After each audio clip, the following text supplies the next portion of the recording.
ነኝ ይላል ቀጥልለት ፒኬ እዚህ ድምጽ እየገባኝ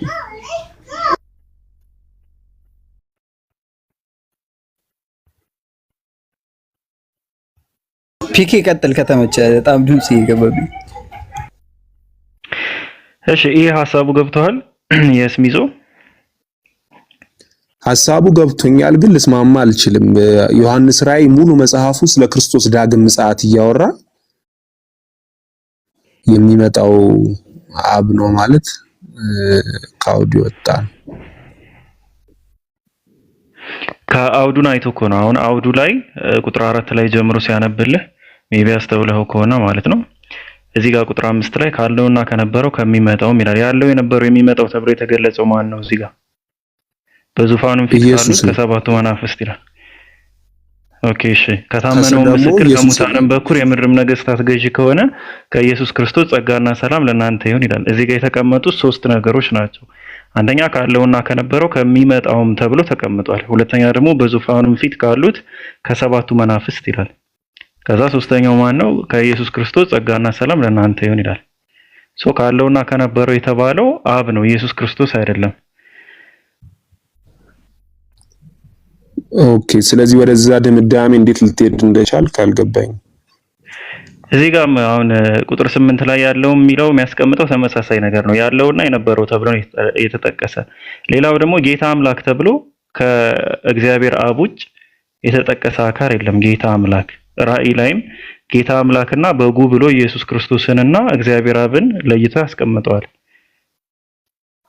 እዚሁ ራእይ ላይ ማለት ነው አንዴ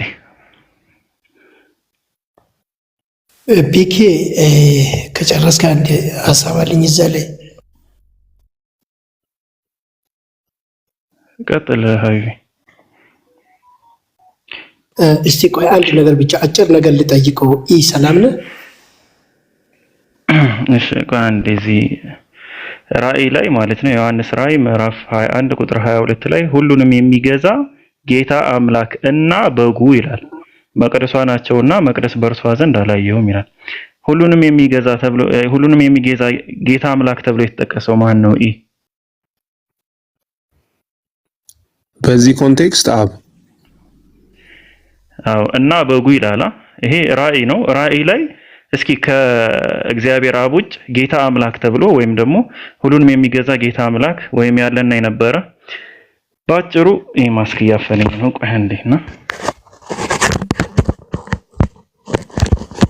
ሁሉንም የሚገዛ ጌታ አምላክ ተብሎ ኢየሱስ ክርስቶስ የተገለጠበት ቦታ አለ ወይም ጌታ አምላክ ተብሎ የተገለጸበት ሙሉ ባይብል ሉቃስንም ካየኸው ጌታ አምላክም የአባቱን የዳዊትን ዙፋን ይሰጠዋል በእስራኤልም ቤትም ላይ ለዘላለሙ ይነግሳል ነው የሚል ጌታ አምላክ ብሎ የሚገልጸው በአጠቃላይ እግዚአብሔር አብን ነው የሚያመለክተው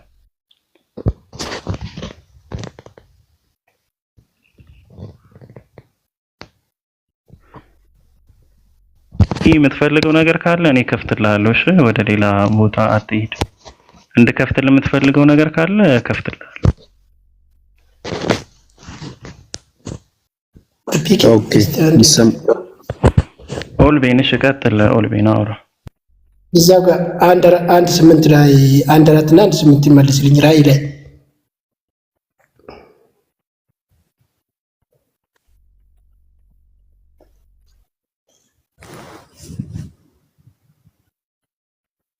እሺ እስሚዞ ቅድም የሆነ ነገር ብሎ ነበር ሰውዬው አላጤንም ይመስለኛል ሰላም ነህ አሎ እግዚአብሔር ይመስገን እዚህ ጋር 8 ቁጥር ላይ የሚመጣው ይላል ወይስ የሚመጣውም ይላል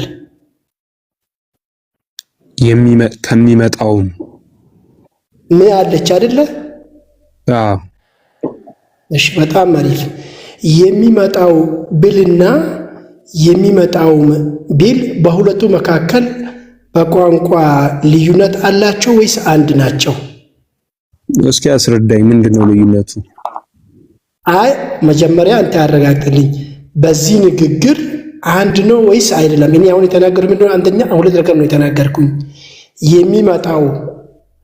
የሚመጣውም በሁለቱ መካከል አንተ እንግሊዝኛን ተጠቅመህ ዴፊኒቲቭ አርቲክል እና ኢንዴፊኒት አርቲክል በሚባለውም ተጠቅመህ ይሁን ንገረኝ። አንድ ናቸው ወይስ የተለያዩ ናቸው? በዚህ በንግግር ደረጃ ልዩነት ያመጣል ብዬ አምናለሁ። እንዴት የሚመጣው ሲል ይሄ ነገር የታወቀ ነገር ነው ወይስ የታወቀ አይደለም? የሚመጣው ሲል ደግሞ የታወቀ ነገር ነው ወይስ ያልታወቀው ነገር ነው የምንጠቀመው? እስቲ ንገረኝ የምታውቅ ከሆነ። ካልሆነ እኔ ሄድልህ እስኪ ንገረኝ። አንተ ቀጥል። የትኛው ነው የሚታወቀው? የሚመጣው የሚለው ነው የሚመጣው የሚለው ነው የሚታወቀው? ለሚታወቅ ነገር የሚናገረው በግልጽ ጥያቄው አልገባኝም እውነት ለመናገር። እሺ ጥሩ ያውልህ ኡስታዝ ተናገረ። ለመናገር ፈልጋለሁ ስለዚህ ኡስታዝ እሺ ችግር ሐሳብን ጨርስና ኢንሻአላህ እኔ እቀጥላለሁ። ሐሳብን ጨርሰው። እሺ በጣም ትክክል። 1:4 ላይ የሚመጣው ብሎ የተናገረው አካል ኦልሬዲ ታውቋል ማለት ነው። በደንብ ስማይ። ያዛ 4 ላይ የተጠቀሰው አካል ኦልሬዲ ተነግሮ ታውቋል ማለት ነው። ስለዚህ አሁን እዚህ ጋር ምን ተጠቅሞ ሲናገር ያ እዛ ጋር የተነገረውም ለማንም ነው ያውላየ ኦልሬዲ ማለት ነው። እዛ ጋር ያየነው ማንን ነው? አብን ነው 4 ቁጥር ላይ ማለት ነው በቀጥታ። ምክንያቱም ከሶስት አካላት አንደኛው አብ ስለሆነ ኢየሱስ ክርስቶስ ለብቻ ስለተናገረ፣ ስለዚህ ምንድነው እዛ ጋር ኦልሬዲ ያ የታወቀው አካል የሚመጣውም እቺ ምን ስትጠቀም ምንድነው ሙሉ ሐሳብ አብ መሆኑን ያስረግጥልሃል ያሳውቅልሃል ማለት ነው። ከላይ ደግሞ የሚመጣውም የተባለው አብ እንደሚመጣ ለምን እንደሚመጣ ሌላ ነገር ሆኖ እንደሚመጣ ራሱ ምንድነው ታውቋል ማለት ነው። እዚህ ጋር 8 ላይ ምንድነው ስለ ኢየሱስ ተናግሮ ከጨረሰ በኋላ የሚመጣውም የተባለውም ብሎ አልፋና ኦሜጋ እኔ ነኝ ይላል አብ ነው ማለት ነው። ኡስታዝ ቀጥል። አፍወን እሺ ቆይ አንዴ ይሄንን ልጨርስና እንትን ልብትላላችሁ። ምን መሰለ ይሄን እንኳን አብ ነው ብዬ ብል እንደው ብቀበል እንኳን በደንብ ስሙኝ። እዚህ ጋር ዝቅ ብሎ ኢየሱስን እንዳይ 15 ጀምሮ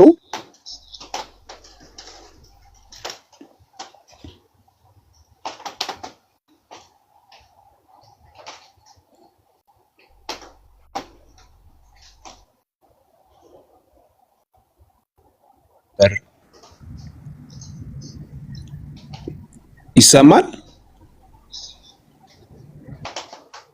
ይቅርታ ይሰማል? ትሰማል? ወጣ ነበር አሁን ተመልሰሃል። ትሰማል? ኦኬ።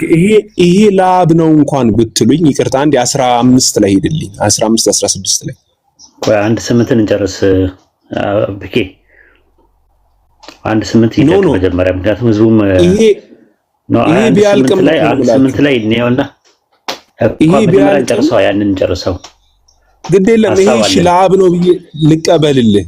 ይሄ ለአብ ነው ብዬ እስካሁን መቀበል ብቻ ሳይሆን ድብና አድርጎ የሚያሳይ ነገር አለና ቆይ እስቲ አንዴ እኔንም እድል ስጠኛ። እሺ ላውራ እንዲገባ ማለት ነው። ራዕየ ዮሐንስ ምዕራፍ 1 ቁጥር 4 ላይ ሰላምና ጸጋ ለእናንተ ይሁን አለ። ከማን ፕሮ የሚል ነገር አለ። ከፍሮም የሚል ነገር አለ። ፕሮ ማለት በግሪክ ከማለት ነው። ካለ ከነበረው ከሚመጣው አንድ ከዛ ካይ ይላል ኤንድ ይላል።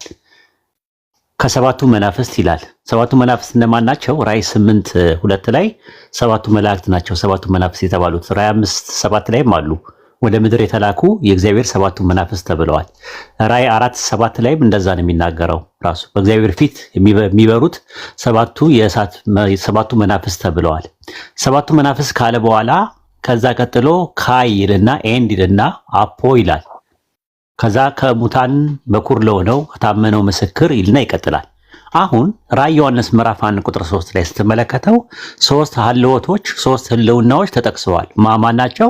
ያለ የነበረ የሚመጣው 1፣ ሰባቱ መናፍስት 2፣ ከዛ ሶስተኛው እና የመጨረሻው ደግሞ ታማኙ ምስክር የተባለው የናዝሬቱ ኢየሱስ 3 ናቸው የተጠቀሱት። ሰላምና ጸጋ ለእናንተ ልክ ሮሜ 1 ላይ እንዳለው በእያንዳንዱ ከእግዚአብሔር ከአባታችን ከጌታችን ከክርስቶስ ሰላምና ጸጋ ለእናንተ ይሁን።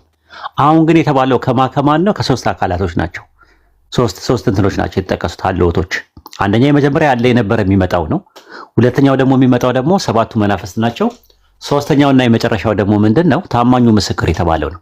ስለዚህ እነዛን ትራይኮቶሚካል አድርጎ ካስቀመጣቸው በሶስት ረድፍ ካስቀመጣቸው ራዕይ 1:8 ላይ አልፋና ኦሜጋ እኔ ነኝ ያለው የሆነ አካል ነው። ማን ነው ስንል ያለ የነበረው የሚመጣው ማለትም ራዕይ 1:4 ላይ ያለው ሁሉን የሚገዛ ጌታ አምላክ፣ ራዕይ 21:22 ላይ ከበጉ ተነጥሎ የተቀመጠው፣ ራዕይ ዮሐንስ ምዕራፍ 21 ቁጥር 22 ላይ ሁሉን የሚገዛ ጌታ አምላክና በጉ መቅደሷ ናቸው አለ። ናቸው የሚለው ነገር ኮፕላቲቭ ቨርቡ ሲንጉላር አይደለም፣ ፕሉራል ነው። በጉ ኢየሱስ ከሆነ ሁሉን የሚገዛ ጌታ አምላክ አብ ከሆነ ሁሉን የሚገዛ ጌታ አምላክ እና ያለ የነበረ የሚመጣው አብ እንደሆነ መረጃ ካገኘን ራዕይ 1:8 ላይ ያለ የነበረ የሚመጣው ሁሉን የሚገዛ ጌታ አምላክ እንዲህ ይላል አለ። ምን አለ? አልፋና ኦሜጋ እኔ ነኝ አለ ይላል። እንብላ ብዬ ብል ማን ነው እንብላ ያለው? ወሂድ እንብላ አለ ሲባል በቃ ወሂድ መሆኑ ይታወቃል። ስለዚህ ራዕይ 1:8 ላይ አልፋና ኦሜጋ እኔ ነኝ ያለው ማን ነው ስንል ያለ የነበረ የሚመጣ ሁሉን የሚገዛ ጌታ አምላክ ተብሎ ተቀምጧል ማለት ነው። ስለዚህ ራዕይ 1:8 ላይ በምንም አግባብ ሊሆን አይችልም። ታዲያ እንደዛ ከሆነ ያለ የነበረ የሚመጣ ሲል የሚመጣ የሚል ነገር አለው። አብ ይመጣል እንዴ ብለህ ጥያቄ ማቅረብ አይቀሬ ነው። ያም መመለስ አለብህ በባይብሉ ማለት ነው። ባይብል ላይ አብ ይመጣል የሚል ማስረጃዎች አሉ ወይ ነው? አዎ አሉ።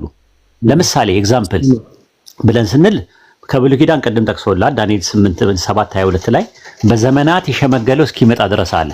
ማን ነው በዘመናት የሸመገለው የተባለው ስንል በዘመናት የተሸመገለው የተባለው አብ ነው። ምክንያቱም የሰው ልጅ የሚመስለው ወልድ በእናንተ ትምህርት በዘመናት ወደ ሸመገለው ቀረበና ስልጣን ምናምን ሰጠው። ያ በዘመናት የሸመገለው ደግሞ እንደሚመጣ ይናገራል። ዳንኤል ምዕራፍ 7 ቁጥር 13 እና 14 ላይ በዘመናት ወደ ሸመገለው ፊት ነው ያቀረቡት መላእክቶች ማንን?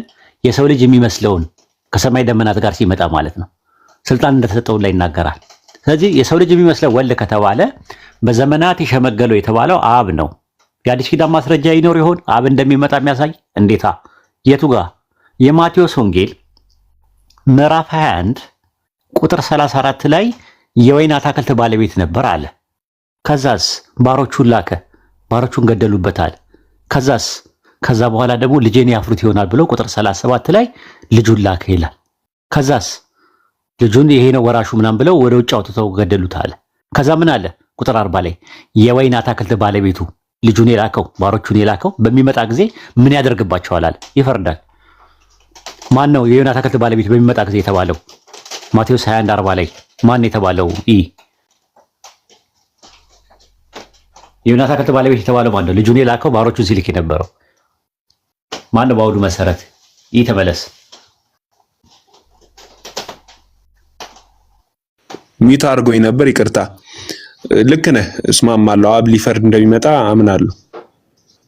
በቃ ስለዚህ ራዕይ ዮሐንስ 1:4 ላይ ያለ የነበረ የሚመጣው የተባለው አብ ነው። ሌላ አንድ ጥቅስ ልጨምርልና ወደ አንተ ሐሳብ እንሄዳለን። አንደኛ ዮሐንስ መልእክት ምዕራፍ 2 ቁጥር 29 ቁጥር 28 እና 29 በደንብ ይሄንን ተከታተሉኝ ሁላችሁም፣ ሌሎቻችሁም አብ እንደሚመጣ የሚያሳይ ማስረጃዎች ነው። አንደኛ ዮሐንስ መልእክት ምዕራፍ 2 ቁጥር 28 እና 27 እና 28 ነው አይደል? እና 28 እና 29 ነው መጨረሻው። አሁን ግን ልጆቹ ያለ በሚገለጥበት ጊዜ እምነት እንዲሆንልን በመምጣቱ በእርሱ ፊት እንዳናፈር በእርሱ ኑሩ ይላል። በመምጣቱ ልብ አድርግ፣ በመምጣቱ ይላል። ከዛ በኋላ ጻድቅ እንደሆነ ካመናችሁ ጽድቅን የሚያደርግ ሁሉ ከእርሱ እንደተወለደ እናውቃለን አለ። ከማን ነው የሚወለደው? ያ ከሚመጣው ነው የተወለደው። የክርስቶስ በባይብል ውስጥ ወንድሞች እንጂ ልጆች አይደለንም። እንደ ባይብሉ ትምህርት ክርስቶስ ወንድሞች ነው ብሎ የሚለው ወንድሞቹ ነው የሚለው። ከዛ አንደኛ ዮሐንስ መልእክት 3:1 ላይ ገባ። አንደኛ ዮሐንስ መልእክት ምዕራፍ 3 ቁጥር 1 እዛው ላይ 3:1 ላይ የእግዚአብሔር ልጆች ተብለን ልንጠራ አብ እንዴት ያለውን ክብር እንደሰጠን እዩ አለ። እንዲሁም ነን። ስለዚህ ምክንያት ዓለም እርሱን ስላላወቀ እኛንም አያውቀንም፣ አብን ማለት ነው። ወዳጆች ሆይ አሁን የእግዚአብሔር ልጆች ነን። ምን እንደሚሆን ገና አልተገለጠም። ዳሩ ግን ቢገለጥ እርሱን እንዳለ እናየዋለን፣ እርሱን እንድንመስል እናውቃለን አለ። ማንን? ስለ አብ ነው የሚያወራው። የእግዚአብሔር ልጆች ለብለን እንድጠራ አብ እንዴት ክብር እንደሰጠናል፣ ፍቅር እንደሰጠናል። አብ ራሱ ይመጣል፣ አብ ይገለጣል፣ ባሮቹ ፊቱን ያዩታል፣ መልኩን ያያሉ ወደፊት አብ ሲመጣ። ያንን ነው ራዕይ ዮሐንስ 1:8 ላይ ያለ የነበረ የሚመጣው የተባለው አልፋና ኦሜጋ ብሎ ያለው ያለ የነበረ የሚመጣው ነው። ያለ የነበረ የሚመጣው የተባለው ደግሞ ራዕይ 1:4 ላይ አብ ነው። አብ ደግሞ ከኢየሱስ ጋር በግራማቲካሊ ሊንጉስቲካሊ ተነጥሎ ነው ቁጭ ያለው። ይሄ መስላው ወደ አንተ መሄድ እንችላለን።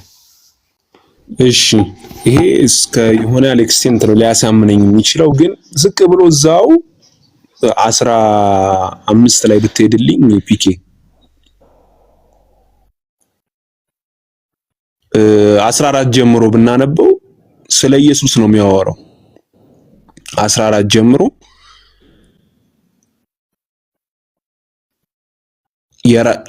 ራሱና የራሱም ጠጉር እንደ ነጭ የበግ ጠጉር እንደ በረዶም ነጭ ነበሩ። አይኖቹም እንደ እሳት ነበልባል ነበሩ። እግሮቹም በቶን የነጠረ የጋል ነሐስ የመሰሉ ነበሩ። ድምፁም እንደ ብዙ ውኃዎች ድምፅ ነበር። በቀኝ እጁም 7 ከዋክብት ነበሩት። ከአፉም ከሁለት ወገን የተሳለ ስለታም ሰይፍ ይወጣ ነበር። ፊቱም በኃይል እንደሚያበራ እንደ ፀሐይ ነበር። ባየሁትም ጊዜ እንደ ሞቶ ሰው ሆኜ ከእግሩ በታች ወደቅኩ። ቀኝ እጁንም ጫነብኝ፣ አትፍራ፣ ፊተኛውና መጨረሻው ሕያው እኔ ነኝ። ሞቼ ነበርሁ፣ እነሆ ከዘላለም እስከ ዘላለም ድረስ ሕያው ነኝ። ስለዚህ የሚያወራው ስለ ኢየሱስ ነው። ሞቷል ብለን የምናምነው፣ በሰውነት ሞቷል ብለን የምናምነው፣ ከዛም ተነስቷል ብለን የምናምነው ኢየሱስ ነውና እነዚህን የፈጣሪን ስሞች ፊተኛውና መጨረሻው የሚለውን ለራሱ ሲያወል እናያለን። ስለዚህ አምላክነቱን እየተናገረ ነው ብዬ ነው አርጊመንቴ። ቆንጆ ነገር ነው ያቀረብከው። ራዕይ 1 የሚገርም ነገር ከ11 ጀምሮ ስለ ኢየሱስ ነው የሚያወራው። ግን የሚገርም 11 ላይ ራሱ ግሪከኛው ላይ የሌለ እንግሊዝኛው ላይ ሁሉ አልፋና ኦሜጋ የሚለው ጨምረዋል። ሲጨንቃቸው የሆነ ሰዓት ላይ ኪንግደም ቨርሽን ባይብል ላይ ብትመለከተው 11 ላይ አልፋና ኦሜጋ የሚለውን ጨምረውታል። ኖርማሊ ማለት ነው። ማለት ምንድነው ሲያጡ ነው፣ ክርክር ላይ ሲያጡ የሆነ ሰዓት ላይ በ16 11 ላይ ጨምረውት ነበረ አልፋና ኦሜጋ ብለው ማለት ነው። እኔ እንድታውቀው ነው። እንደዛ ከሆነ ራዕይ 1:17 ላይ ነው ጥያቄ ያለው። ራዕይ 1:17 ላይ ያለው ፊተኛና ኋለኛ እኔ ነኝ እንዳለ ተገልጿል። አዎ እንዲህም አለ፣ አትፍራ፣ ፊተኛውና ኋለኛው እኔ ነኝ፣ ሕያውም ነኝ፣ ሞቼም ነበርኩኝ ይላል። ስለዚህ አሁን ፊተኛና ኋለኛ መባል አምላክነትን አያሳይም። አልፋና ኦሜጋ ማለትና ፊተኛና ኋለኛ ማለት በይዘትም ሆነ በአይነት በመንስኤም ሆነ በውጤት ሁለት የተለያዩ ለየቅሪው ነገሮች ናቸው። ለምን ራዕይ 2:8 ላይ ሞቶ የነበረው ሕያውም የሆነው ፊተኛና ኋለኛ ይላል። ማንን ነው የሚያመለክተው? ኢየሱስን ነው የሚያመለክተው። ሞቶ ሕያው መሆኑ ይቅርና መሞትና ከሞት በኋላ ጋር ተያይዞ አልፋና ኦሜጋ ከሚለው ጋር ምንም አይገናኝም። ለምን? ኢየሱስ ፊተኛ ነው፣ የሙታን ፊተኛ ነው። ፕሮቶስ የሚለው ቃል የሚጠቀመው ፊተኛ ማለት ነው። ፊተኛ የሚለው ቃል ቆላሲስ 1:18 ላይ ታገኘዋለህ። አውጣለት አንዴ። ኢየሱስ ፊተኛ ነው። አዎ። የምን? የሙታን ፊተኛ ነው። ናይዘር ቢጊኒንግ ኖር ኤንድ ማለት ነው? አይደለም። አልፋና ኦሜጋ ነው ማለት ነው? አይደለም። መጀመሪያና መጨረሻ የሌለው ማለት ነው? አይደለም። ቆላሲስ 1:18 ላይ እርሱ በሁሉ ፊተኛ ይሆን ዘንድ መጀመሪያ ከሙታን በኩር ነው አለ። በኩር ለሚለው ቃል ፕሮቶቶኮስ ነው የሚለው። አዎ። ስለዚህ የሙታን መጀመሪያ ነው። ፕሮቶቶኮስ ነው የሚለው። ፕሮቶስ ማለት ፊተኛ ማለት ነው። ቲክቶ ማለት ደግሞ ያው ከሙታኖች መካከል መጀመሪያ የተነሳው እሱ ነው ማለት ነው። እኔ ፊተኛ ነኝ ሲል ያንን ነው።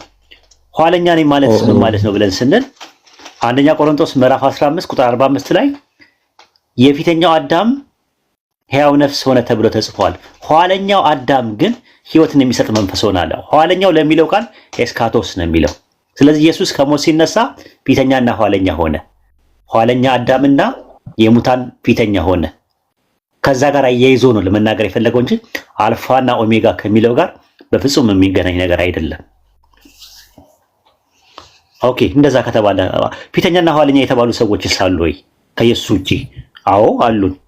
ለምሳሌ ማቴዎስ ወንጌል 19:30 ላይ ያውጣለት። ማቴዎስ ወንጌል ምዕራፍ 19 ቁጥር 30 ላይ ብዙዎች አለ ፊተኞች ኋለኞች፣ ኋለኞች ፊተኞች ይሆናሉ አለ። ፊተኞች ለሚለው ቃል የገባው ቃል ፕሮቶኢ ነው የሚለው የፕሮቶስ ብዙ ቁጥር ነው። ኤስካቶኢ የሚለው ደግሞ ኤስካቶስ ለሚለው ብዙ ቁጥር ነው። ስለዚህ አንድ ሰው ፊተኛም ኋለኛም ይሆናሉ። ፊተኞች ኋለኞች ይሆናሉ፣ ኋለኞች ፊተኞች ይሆናሉ አለ። ፊተኛ የነበረው ኋለኛ መሆን ከቻለ አልፋና ኦሜጋ ማለት ነው እንዴ? አይደለም። ስለ አልፋና ኦሜጋ እየተናገረ አይደለም። ፊተኛ ፕሮቶኮስ እና ስካቶስ የሚለው ቃል ለፍጡራን ይውላል። ይሄው ማቴዎስ 19:30 ላይ። እሺ ምን መሰለህ እዚህ ጋር ደግሞ የእናንተ ቅድም የተጠቀማችሁትን ልጠቀም እኔ የሚል አለ። ሲንጉላር ነው አይደል? ፊተኛው ነው የመጀመሪያው የመጨረሻውም ነው የሚለው። አዎ ለምን ማለት ምንድነው አለ? ቅድም ወልቤል ጥገኛ ምህላድ ነው አለ። ጥገኛ ምህላድ ነው ብሎ ነበር። አንተ አልገባህም። ራሱ እሱ ማለት ነው። ምንም ለውጥ አያመጣም ራሱ ማለት ምን ሲባል ጥገኛ ምህላድ ኤንድ የሚለውን የሚተካ ነው እና የሚለው ነው። ካይ ነው በግሪክ የሚባለው ፊተኛውና ኋለኛው ለማለት ፊተኛው እና ብለህ ስትም ጥገኛ ምህላድ ነው። ፒኬ ያስተማረ ነው ወይድም ካልኩ እንዲሁ ወይዱም እየተባለ ያለ። ስለዚህ ምን የምትለዋ ጥገኛ ምህላድ ሆና ናት የመጣችው፣ ሌላ ነገር አይደለም፣ የተለየ ነገር አይደለም። ስለዚህ ራዕየ ዮሐንስ ምዕራፍ 1 ቁጥር 16፣ 17 እና 18 ላይ ፊተኛና ኋለኛ የሚለው ናይዘር በግኒንግ ኖር ኢንድ የሚለውን ወይም አልፋና ኦሜጋ የሚለውን አያሲዝም ማለት ነው። ኦኬ እንግዲህ ይሄ አንተ አመለካከት ይመስለኛል ከዘላለም ጋር የሚያያይዘው ሐሳብ ነው። ሞግተው ከመነሳት ጋር ነው የሚያይዘው አይደለም። ከዘላለም ጋር አይደለም የሚያይዘው። ከተነሳ በኋላ ከዘላለም ድረስ ሕያው ነኝ የሚለው ነው የፈለከው። ከሱ ጋር ይያያዛል፣ አንድ ላይ ነው ያስቀመጠው። ኦኬ ከተነሳ በኋላ ነው እንዴ? አማኞችም እኮ ወደፊት እኮ ከዘላለም ሕያው ነው የሚሆኑት። ማስረጃ ይኖር ይሆን? አዎ ራዕየ ዮሐንስ ምዕራፍ 22 ላይ ስትመለከተው ምን ይላል? ራዕየ ዮሐንስ ምዕራፍ 22 ቁጥር 5 ላይ ያው ከዘላለም እስከ ዘላለም ድረስ ይነግሳሉ ነው የሚለው። ከዘላለም እስከ ዘላለም እና ማለት እነሱ ናይዘር ቤግኒንግ ኖር ኢንድ እየሆኑ ነው እንዴ? አልፋና ኦሜጋ ናቸው እንዴ? አይደለም። ስለነሱ እያወራ አይደለም። ከዘላለም እስከ ዘላለም የሚለው ቃል ሴማቲክ ሬንጅ ሆኖ ባይብል ላይ ይመጣል። ከሞት ከተነሳ በኋላ እንደ ባይብሉ ትምህርት ከዘላለም እስከ ዘላለም ድረስ ኢየሱስ ሕያው ነው። ያንን ነው የሚያሳየው። ኦኬ ስለዚህ የምታምኑት እናንተ ይሄ ስለ አምላክነቱ አይደለም ወይም ደግሞ አይደለም። በነገራችን ላይ ሀቢቢ በጣም የምነግርህ ነገር ራዕየ ዮሐንስ አጨቃጫቂ መጽሐፍ ነው። በታሪክ ውስጥ ቸርች ፋዘርስ ውስጥ የማይቀበሉት አሉ። የቂሳሪያው አሳቢዮስ፣ ጎርጎርዮስ ዘንዚናዙ፣ ጎርጎርዮስ ዘኑሲስ ብዙም አይቀበሉት አለ። የሲትሮን የሚባል መናፍቅ ያዘጋጀው መጽሐፍ ነው ተብሎ ነው የሚባለው። ራዕየ ዮሐንስ የዮሐንስ ራዕይ ብቻ አይደለም ያለው። የጴጥሮስ ራዕይ የሚባል አለ፣ የጳውሎስ ራዕይ የሚባል አለ፣ የፊልጶስ ራዕይ የሚባል አለ፣ የበርተሎሜዎስ ራዕይ የሚባል ብዙ ራዕዮች ነበሩ የነበሩት። እነዛ ሁላ ተወግደዋል። ራሱ በጣም አጨቃጫቂ ነገሮች ድራማቲክ ናቸው።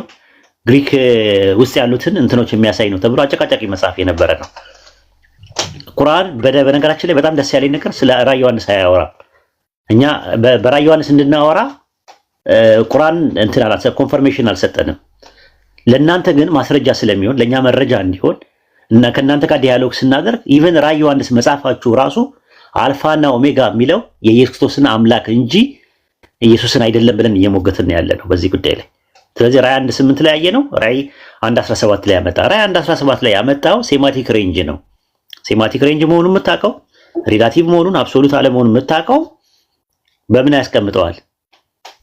አልፋና ማን ነው ፊተኛና ኋለኛ የሚለው ቃል ማቴዎስ 19:30 ላይ ለሰዎችም ይውላል። ፊተኞችና ኋለኞች ብሎ ፕሮቶኢ ስካቶኢ። ፕሮቶኢ ማለት የፕሮቶስ ብዙ ቁጥር ነው። የስካቶኢ ደግሞ የስካቶስ ብዙ ቁጥር ነው ማለት ነው። ስለዚህ ሰዎች ፊተኛና ኋለኞች ስለተባሉ መነሻ የሌላቸው አልፋ መዳረሻ የሌላቸው ኦሜጋ ማለት ነውን? አይደለም ነው። ሌላው ያው ሱረቱ ሐዲድ ሁልጊዜ የሚጠቀስ ጥቅስ አለ። ሱረቱ ሐዲድ ምዕራፍ 57 ቁጥር 3 ላይ አላ አወል ወልአኺር የሚል ቃል አለ። እሱን ያመጡና ሰዎች አይ አልፋና ኦሜጋ የሚለው ጋር ወይም ደግሞ ከኢየሱስ ጋር የሚያያዝ ነው ፊተኛና ኋለኛ የሚላል። እዚህ ጋር የሚናገረው እርሱ ፊትም ያለ ኋላም ቀሪ ግልጽም ስውርም ነው ብሎ ነው የሚያስቀምጠው። አላ አወል ወልአኺር። በባይብል አላ አወልና አላ አኺር የተባሉ ሊኖሩ ይሆን? አሉ የተባሉ ሰዎች። ሱረቱ ማኢዳ ምዕራፍ 5 ቁጥር 114 ላይ ሐዋርያት ኢየሱስ ምን አለ? ጌታችን አላህ ሆይ ለመጀመሪያዎቻችንና ለመጨረሻዎቻችን በዓል መደሰቻ የምትሆን ከአንተ ታምር የሆነ ማዕድ ከሰማይ ለኛ አውርድልናል ይላል። እዚህ አንቀጽ ላይ ምንድን ነው የሚጠቀመው? አወልና አኺር። አወል አያችሁት? አወል የሚል ቃል ነው የሚጠቀመው። አወል እና አኺር። ስለዚህ ማለት ሐዋርያቶቹ አልፋና ኦሜጋ ናቸው ማለት ነው እንዴ? መነሻና መዳረሻ የላቸው ማለት ነው እንዴ? አይደለም። እንደዛ እያለ አይደለም። ሴማቲክ ሬንጅ ነው። በአንጻራዊ ነገር የመጣ ነው። አላህ ሰሚ ተብሏል፣ አሰሚ ተብሏል፣ አልበሲር ተብሏል፣ ራሱ ሰሚም ተመልካችም ተብሏል፣ ሰውም ተብሏል። እንደዛው ነው። ግን ያላ መስማትና ማየት ከሰው መስማትና ማየት ጋር አንድ አድርገን አንመለከተውም፣ አንጨፈልቀውም። ልክ በተመሳሳይም አላህ አላ አወል ነው አላ አኺር ነው ሲባል ናይዘር ቢጊኒንግ ኖር ኢንድ ማለት ነው። የሐዋርያቶቹ ግን መጀመሪያና መጨረሻ ወይም ደግሞ አላ አወልና አኺር የተባሉበት ሪላቲቭ ነው፣ አንጻራዊ ነው። ከዛ አንጻር ነው ምናልባት እያያያዙ አንዳንድ ጊዜ እንደዚህ ያመጡታል እንትሮች ማለት ነው። ቅድም ገና ስታወራ የኢየሱስ ያላ ባህሪያት ያላ ስሞች ስትል ገና የማይመች ቦታ ሆኜ ከስር ስጽፍ ነበረ።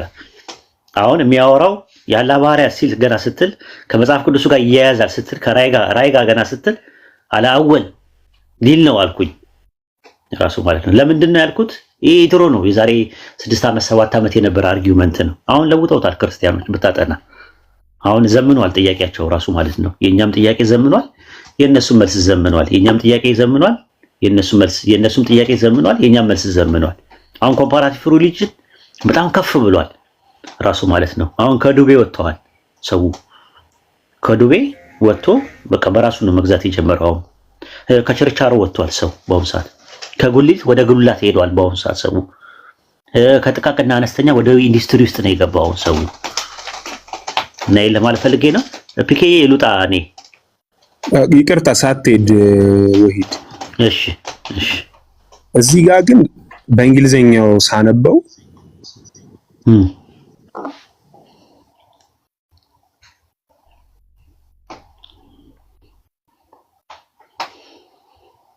እዚህ ጋር ብዙዎች እዛ አሁን ነበር አይሰማም። እሺ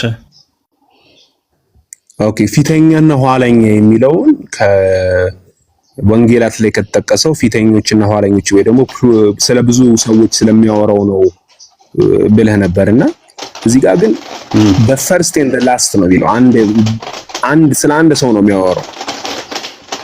እና ይሄ ስለ አሁን ያነበብነው ጥቅስ ላይ ዮሐንስ ራእይ 1 ላይ 17 እኮ 17 ላይ ስለ ኢየሱስ ነው የሚያወራው። ማቴዎስ 14 ስለሳቀን ስለማን ነው የሚያወራው? ስለ ብዙ ሰዎች ነው። እና እዚህ ጋር ብቸኛ አንድና ብዙ ሰዎች ነው አይ ብዙዎች ፊተኞች ኋለኞች ይሆናሉ የተባሉት ማን ናቸው? ፊተኞችም ኋለኞችም ይሆናሉ የተባሉት እነማን ናቸው? እዚህ ጋር ግን የሚያወራው ፖይንቴ በደንብ ይስሙኝ አቶ ውድ አይ ዘፈረስት ይኸውልህ አይገባኝ። ዘፈረስት እና ዘላስት የተባሉት እነማን ናቸው? ሰዎች ናቸው ወይስ ጢንዛ ናቸው? ድመት ነው? ውሻ ነው? አይጥ ነው? መልአክ ነው ወይስ አምላክ ነው? እዚህ ጋር የተባለው ማቴዎስ 19:30 ላይ ሰዎች ናቸው። ስለዚህ ከሰዎች መካከል አንድ ሰው እስቲ ኤግዛምፕል ውሰድና የአንድ ሰው ምንድነው ፊተኛና ኋለኛ መሆን ይችላል? በዚህ ጥቅስ መሰረት ሁለቱንም መሆን አይችልም። እንደ ጥቅስ እኮ ነው በጥቅሱ መሰረት ነው ያልኩ። ጥቅሱ ይላል ሁለቱንም መሆን እንደሚችል ፊተኞች ኋለኞች ፊተኞች ይሆናሉ ነው የሚለው እኮ። ያው ሁለቱንም ሳይሆን ፊተኛ የነበሩ ይቀያየራሉ ነው ሐሳቡ። ይቀያየራሉ ግን በአንድ ወቅት ግን ፊተኛም ኋለኛም ሆነዋል።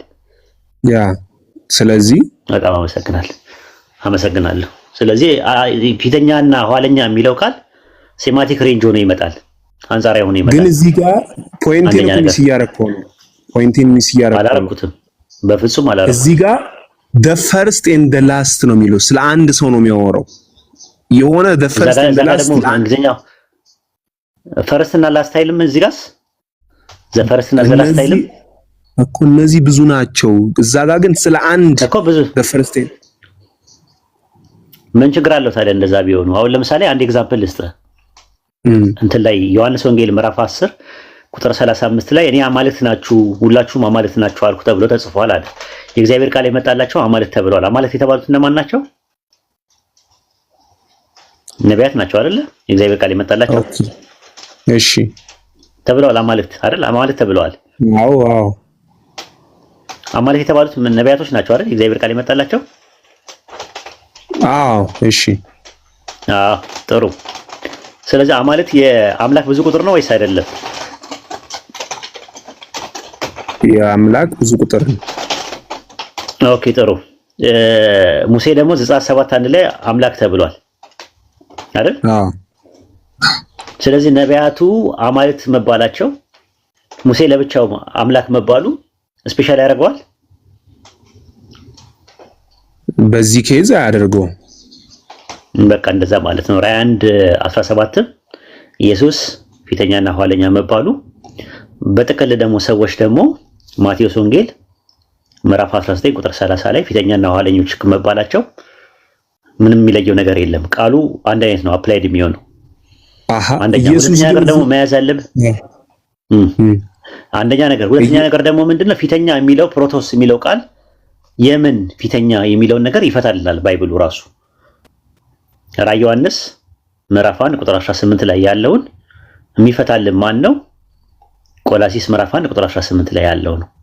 እርሱ በሁሉ ፊተኛ ይሆን ዘንድ መጀመሪያ የሙታን ምንድነው ፊተኛ ነው ተብሏል። ፕሮቶስ የሚለው ፊተኛው ቃል እዚህ ጋር ውሏል። ስለዚህ ኢየሱስ ከሞት በሚነሳበት ሰዓት ላይ የሙታን ፊተኛ ነው።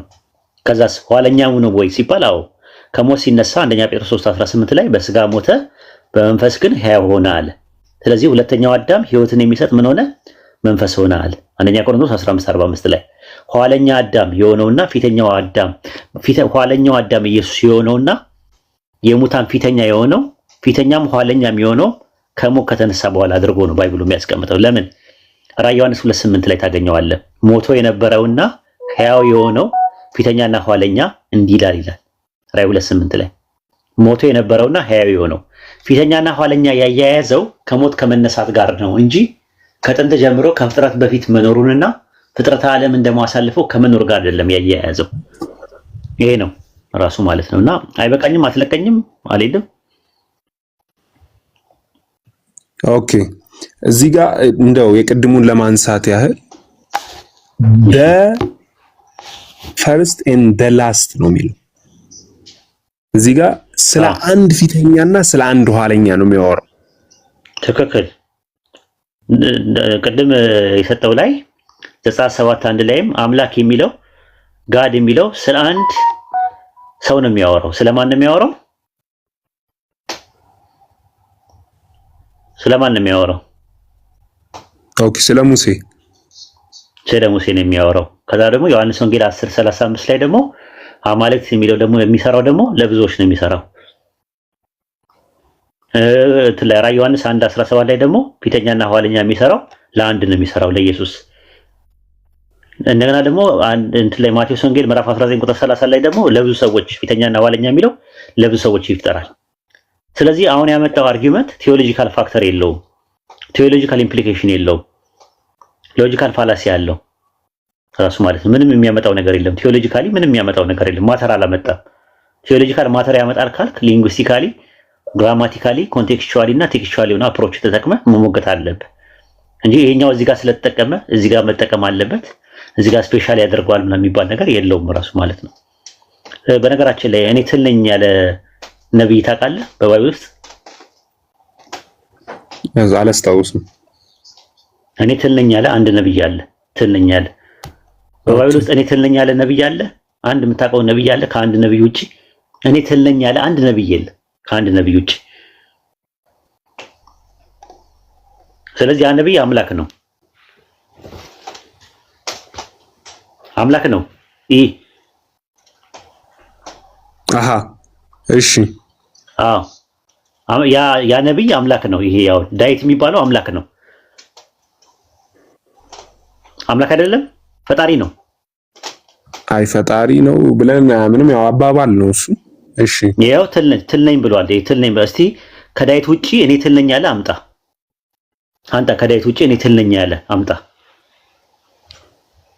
ኦኬ አለ ብዬ አልገምትም። እሺ በቃ ከሌለ ፈጣሪ ነው ዳዊት። ስፔሻል ነው። እኔ ትል ነኝ ብሏል። እኔ ትል ነኝ ያለ ከዳዊት ውጪ የለም። ስለዚህ ዳዊት ፈጣሪ ነው። ከነብይ መካከል እስቲ አንድ ነብይ አምጣ። እኔ ትል ነኝ ያለ ነብይ አምጣ። የለም። ስለዚህ ዳዊት ምንድነው? ፈጣሪ ነው። አልገባኝም ሐሳቡ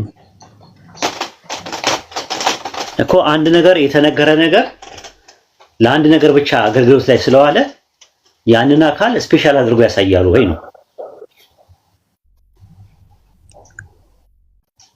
አሃ እዚህ ጋር እኮ ቅድም ማን ነው እንደውም አንስቶታል። ለሰውነት ስናውለውና አንድ ነገር ለአምላክነት ስናውለው ይለያያል አይደል? ምን ለምሳሌ ኤግዛምፕል አምጣልኝ። ለምሳሌ እዚሁ the first and the last የሚለው ለክርስቶስ ሲውልና ለነዚህ ለሰዎች ሲውል ይለያያል። አይለያይም። እኔ ፕሮግራማቲካሊ አሳየው ፊተኛና ኋለኛ የሚለው አንደኛ ለፍጡራን የመጣበትን ይሄኛው እዚህ ጋር የመጣው ነገር ምንም ኦንቶሎጂካሊ ማተር አያደርግም። ምናልባት ሜታፊዚካሊ ማተር ሊያደርግ ይችላል። ኦንቶሎጂካሊ ግን አያሳይ። ኢየሱስ ክርስቶስን ምንም ከፍ የሚያደርገው ነገር የለም። ኦኬ እንደዛ ነው በጣም ነው እንግዲህ ለምን መሰለህ? አዎ እንደዛ ነው። ለምን መሰለህ? እንደዛ ብዬ የምልበት የራሴ ምክንያት አለኝ። ለምሳሌ እንትን ላይ ስትመለከተው ማቴዎስ 1:18 ላይ ገባ። ማቴዎስ 1:18 ላይ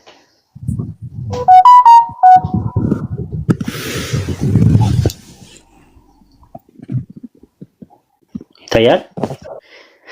የኢየሱስ ክርስቶስ ልደት እንደዚህ ነበር ይላል። ኢየሱስ ልደት አለው?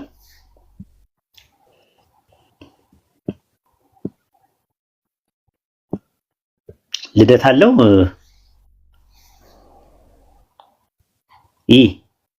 አቤት ልደት አለው ወይ ኢየሱስ? ማቴዎስ 1:18 ላይ ባለው ጥቅስ መሰረት አለው ማለት ነው። አለው መጽሐፍ ቅዱስ ካለ አለው። ምን ማለት ነው ልደት አለው ማለት? የተወለደበት ቀን አለው ማለት። እንደዛ ነው የምታስበው?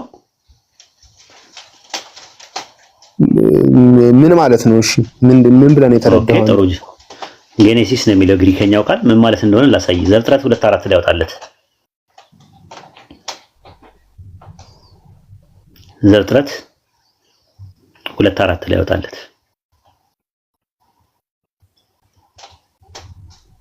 እግዚአብሔር አምላክ ሰማይና ምድርን ባደረገበት ቀን በተፈጠሩ ጊዜ የሰማይና የምድር ልደት ይህ ነው ይላል። ምን ማለት ነው? የሰማይና ምድር ልደት አላቸው? ኦኬ ፍጥረታቸውን ልትለኝ ነው? ልደት አላቸው ወይ? ልደት አላቸው። የሰማይና የምድር ልደት ይህ ነው ይላል። ጄኔሲስ ግሪክ ሰብትጀንት ተመሳሳይ ቃል ነው የሚጠቀመው። ሰማይና ምድር ልደት አላቸው ወይስ የላቸውም? የነበሩበት ቀን አለ። ልደት አላቸው ወይስ የላቸውም ነው ያልኩ በጥቅሱ መሰረት። ኦኬ ልደት አላቸው በጥቅሱ መሰረት። ስለዚህ ልደት ማለት ጅማሮ ነው፣ መነሻ ነው። ልደት ማለት አሁን እንደዛ ነው። ኦኬ ማቴዎስ 1:18 ላይ የኢየሱስ ልደት እንዲህ ነበር ሲል መነሻ ጅማሮ ነው አይደለም? የሰውነቱ ጅማሮ ሊሆን ይችላል። የሰውነቱ የጀመረበት የሰውነቱ የምኑ ተወሱ ነው እንመጣበታለን። ግን ጅማሮ አለው በሰውነት ችግር የለውም። ከአብርሃም በፊት አለው አለ። ጅማሮ አለው። ቆይ አይ እሱን እንመጣበታለን። ከጅማሮ በፊት አለው አለ።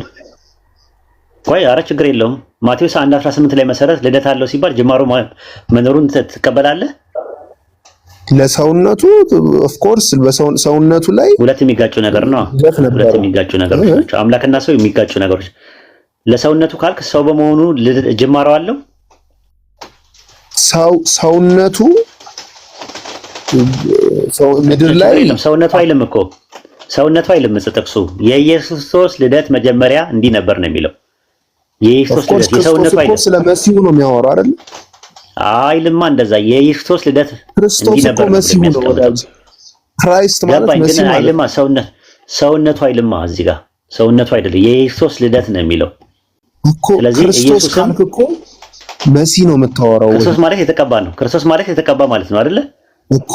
መሲሁ ማለት ነው እኮ። መሲህ ማለት በዕብራይስጥ ነው። ማሺያህ የዕብራይስጥ፣ ክርስቶስ በግሪክ ሰብትጀንት፣ ሁለቱም እኮ የተቀባ ማለት ነው አይደል? የተቀባ አዎ፣ መሲሁ ማለት ነው እኮ። መሲህ ማለት እኮ የተቀባ ማለት እኮ ነው። ሌላ ምንድን ነው የምታገለባበጠው? አንዴ በግዕዝ አደረገዋለህ፣ አንዴ በአማርኛ እኮ። ክርስቶስ ማለት መሲህ ማለት ነው ትርጉሙ። ስለሱ በሰውነቱ ስለነበረው ስለመሲሁ ልክ ነህ። ሰውነቱ አይልም። የኢየሱስ ልደት መጀመሪያ እንደዚህ ነው ይላል። የኢየሱስ ልደት አለው ወይስ የለውም? ጅማሮ አለው ወይስ የለውም? በሰውነቱ አለው። ይኸውልህ በአምላክነቱና በመሲህነቱ ልደት አለው። እኔ ስለ ሰውነቱ አልጠየቅኩም። በጥቅሱ መሰረት ኢየሱስ ክርስቶስ ልደት አለው ወይስ የለውም? ጥቅሱ ስለማን ነው የሚያወራው? ስለምንነቱ ነው የሚያወራው? ኢየሱስ ክርስቶስ ስለ ኢየሱስ ነው የሚያወራው። ስለ ኢየሱስ ክርስቶስ ኢየሱስ ክርስቶስ። ኢየሱስ ክርስቶስ ደግሞ ክራይስት የመሲህነቱ ስም ነው ያነሳውልህ ሰውነቱን ስለሚያመለክት ነው። ምኑን ያመለክታል አይደለም ጥያቄ። ኢየሱስ ልደት አለው ወይስ የለውም ነው ጥያቄው። አለው። እሺ የሆነ ነገር ስለተከታይ ነው ግን እየፈታው ነው። ሉቃስ 3:18 ሉቃስ 3:23 ላይ ደግሞ ኢየሱስ ማስተማር ሲጀምር እድሜው ስንት ዓመቱ ነበር ይላል? እሺ 30 ይላል። ተቆጥሯል አይደል? እድሜው ስንት ነው? 30 ዓመት ነበር። እሺ 30 ዓመቱ ነው። ስለዚህ ጅማሮ አለው ማለት ነው፣ መነሻ አለው ማለት ነው። ተመልከት፣ አልፋና ኦሜጋ የሚለው ለኢየሱስ እንደማይሰራ እያሳየው ነው ያለሁት። ዮሐንስ ወንጌል ምዕራፍ 10 አብርሃም በፊት ነበር እኮ ያለውንስ እንዲታየው ይዘዋል። አሳያለሁ፣ እሱንም አስረዳለሁ፣ ችግር የለው። እሺ ዮሐንስ ወንጌል ምዕራፍ 10 ላይ ቁጥር 8 ላይ ያው አየው ከእኔ በፊት የመጡ ሁሉ ሌቦችና ወንበዴዎች ናቸው አለ። ከማ በፊት? ከክርስቶስ። ከእኔ ነው የሚለው። እኔ የሚለው ነገር ምን እንደሚያመለክተው ማንነትን ነው ወይስ ምንነትን ነው? ከእኔ በፊት ሲል እኔ የሚለው ማንነትን ነው ወይስ ምንነትን ነው? ማንነት። ስለዚህ ከኢየሱስ ማንነት በፊት የሚቀርሙት ሰዎች አሉ። መሲህነን ይሉ ነበሩ እኮ። ስለዚህ ምንድነው ማንነቱን የሚቀርሙ አሉ። የኢየሱስ ክርስቶስን አይደንቲቲ የሚቀርሙ ፍጥሮች ነበሩ ነው። በዛ ሰዓት መሲህነን ብለው በሰውነት የመጡ አሉ። ገባኝ። በሰውነት የመጡ አሉ። ግን ከኔ በፊት ሲል ያ ማንነት እኔ የሚለው ማንነትን ነው ምንነትን አይደለም ያመለክተዋል። ምንነቱ ጅማሮ አለው ማለት ነው። ምንነቱ ጅማሮ አለው። እንዴት ነው ወደዛ ኮንክሉዥን ሄድከው? አልገባኝ እኮ ጥያቄ ነው የጠየኩህ እኮ። አሁን ከኔ በፊት የመጡ ወንበዴዎች ናቸው የሚለው እኔ የሚለው ማንነትን ነው ምንነትን ታሳቢ ነው ዋቢውን የሚያደርገው? ማንነትን ብዬ መለስኩኝ። ኦኬ ማንነቱ ጅማሮ አለው የለውም? ታዲያ ማንነቱ ጅማሮ ከሌለው ከኔ በፊት ሲል ከማንነቴ በፊት የመጡ ሲል ከማንነቱ የሚቀድሙት ሰዎች አሉ። በሰውነቱ በአምላክነቱ ከሆነ የለውም። ሰውነት እኮ ምንነት ነው። ሰውነት እኮ ምንነት ነው። እኔ ጠየቅኩ ማንነት ነው። ከሱ በፊት በአጭሩ ከሱ በፊት መሲህን ብለው የሚመጡ ነበሩ እኮ። እኔ የሚለው ነው እንደፈለኩ የወልድ ፕሮሶፖን የሰው ፕሮሶፖን አለው እንዴ? በፕሮቴስታንት ትምህርት ውስጥ ከማርያም የወሰደው ፊዚክስ ነው አይደል? የወሰደው ፊዚክስ ነው ከማርያም የወሰደው አይደል? ኔቸር ነው የወሰደው ከማርያም። ሰው የሆነው ሰውነቱ ኔቸር ነው። ፕሮሶፖኑ ዲቫይን ፐርሰን አይደል እንዴ? ከአብ ቅድመ ዓለም የነበረው ከአብ ጋር የነበረው ፕሮሶፖን አይደል እንዴ? ድንግል ማርያም ማህፀን ውስጥ መጥቶ ከድንግል ማርያም ስጋን የወሰደው እና ሁለት ባህሪ በአንድ አካል ሁለት ባህሪ የምትሉት። እሺ ስለ አያይዝልኝ እኮ እሱን ነው እኮ የምልህ እኮ። ስለዚህ የኢየሱስ ክርስቶስ ፕሮሶፖን አንድ ነው ወይስ ሁለት ነው? ማንነቱ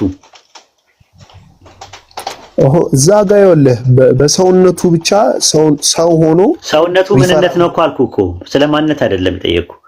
ሰውነቱ ምንነት ነው። ተስማማው ካንተ ጋር። ማንነቱ ጅማሮ አለ ወይ? በሰውነቱ ምንነት ነው። ሰውነቱ ላይ እንትን የለም። ጥያቄ የለኝም እኮ። ሰውነቱ ከማርያም ነው የጀመረው። አንተም እንደዛ ብለህ እንደምታምን አውቃለሁ። ጥያቄው ግን ሰውነቱ ከማርያም ጀምሯል አልጀመረም ሳይሆን ማንነቱ ጅማሮ አለ ወይስ የለውም? ማንነቱ የምትለኝ አምላክነቱን ከሆነ የለውም አይደለም። አምላክነት ራሱ ምንነት ነው። ማንነት አይደንቲቲ። አብ ወልድ መንፈስ ቅዱስ የሚለያዩት በምንድን ነው? በአምላክነት ነው ወይስ በአካል ነው የሚለያዩት? በማንነት ነው በምንነት ነው የሚለያዩት? በአምላክነት አይለያዩ። ስለዚህ በምንነት አንድ ናቸው። አያው ያለያያቸው ማንነታቸው ነው። አብ ራሱ የራሱ እኔ የሚለው ነገር አለው። ኦኬ የለውም። ጅማሬ የለውም። እንደዛ ታዲያ ጅማሬ ከሌለው ከእኔ በፊት ለምን አለ? ከእኔ በፊት ለምን አለ ኢየሱስ? እኮ ሪፈር የሚያደርገው ስለ ምንም ኮንቴክስት እኮ ግልጽ ነው። ሌላ ነገር እኔ ነው የሚለው እኔ የሚለው ማንነትን ነው ታሳቢ። እኔ ስል ማንነትን ነው። እኔ ስል እዛ ጋር ግን ስለምንድን ነው የሚያወራው ነው ጥያቄው እኮ በጣም ግልጽ ነው። ግልጽ ነው። እዛ ጋር ምንም ስለምን እንደሚያወራ ከኔ በፊት የመጡ ሌቦችና ወንበዴዎች ናቸው ማለት ምን ማለት ነው? ኢየሱስ ከመወለዱ በፊት የመጡ ሰዎች አሉ። ቴዎዳስ የሚባል አለ፣ ይሁዳ የሚባል አለ። እኔ መሲነን ብለው የመጡ ሰዎች ብዙ ነበሩ። እነዛ የመጡ ሰዎች ሌቦችና ወንበዴዎች ናቸው ነው እያለ ያለው አይደል እንዴ? አዎ። ከማን በፊት? ከክርስቶስ። እሺ፣ ከማን በፊት? በጥቅሱ መሰረት ዮሐንስ ወንጌል 10:8 መሰረት ከክርስቶስ። ከማን በፊት? በጥቅሱ መሰረት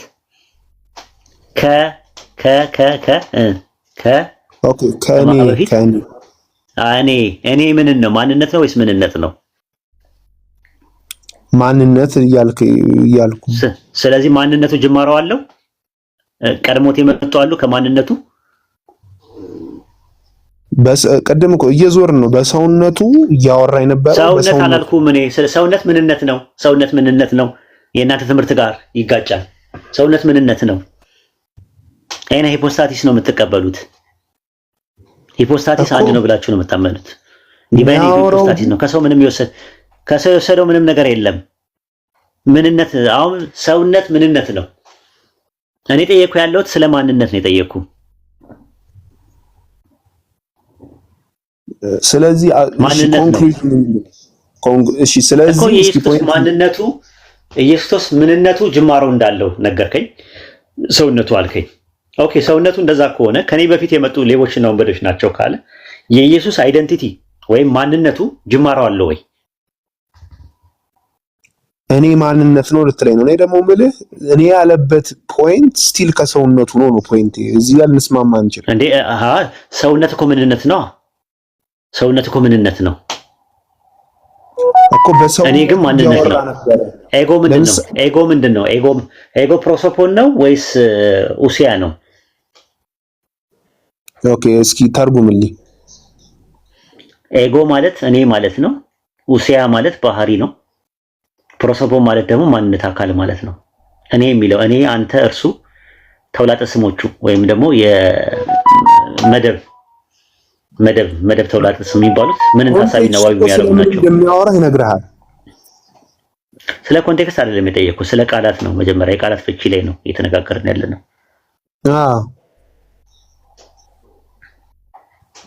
ስለዚህ እኔ የሚለው ነገር ማንነትን ነው ወይስ ምንነትን ነው ታሳቢና ዋቢ የሚያደርገው? ተነጋገርን እኮ እሱን ማንነት ነው ብዬ ነው ማምነው።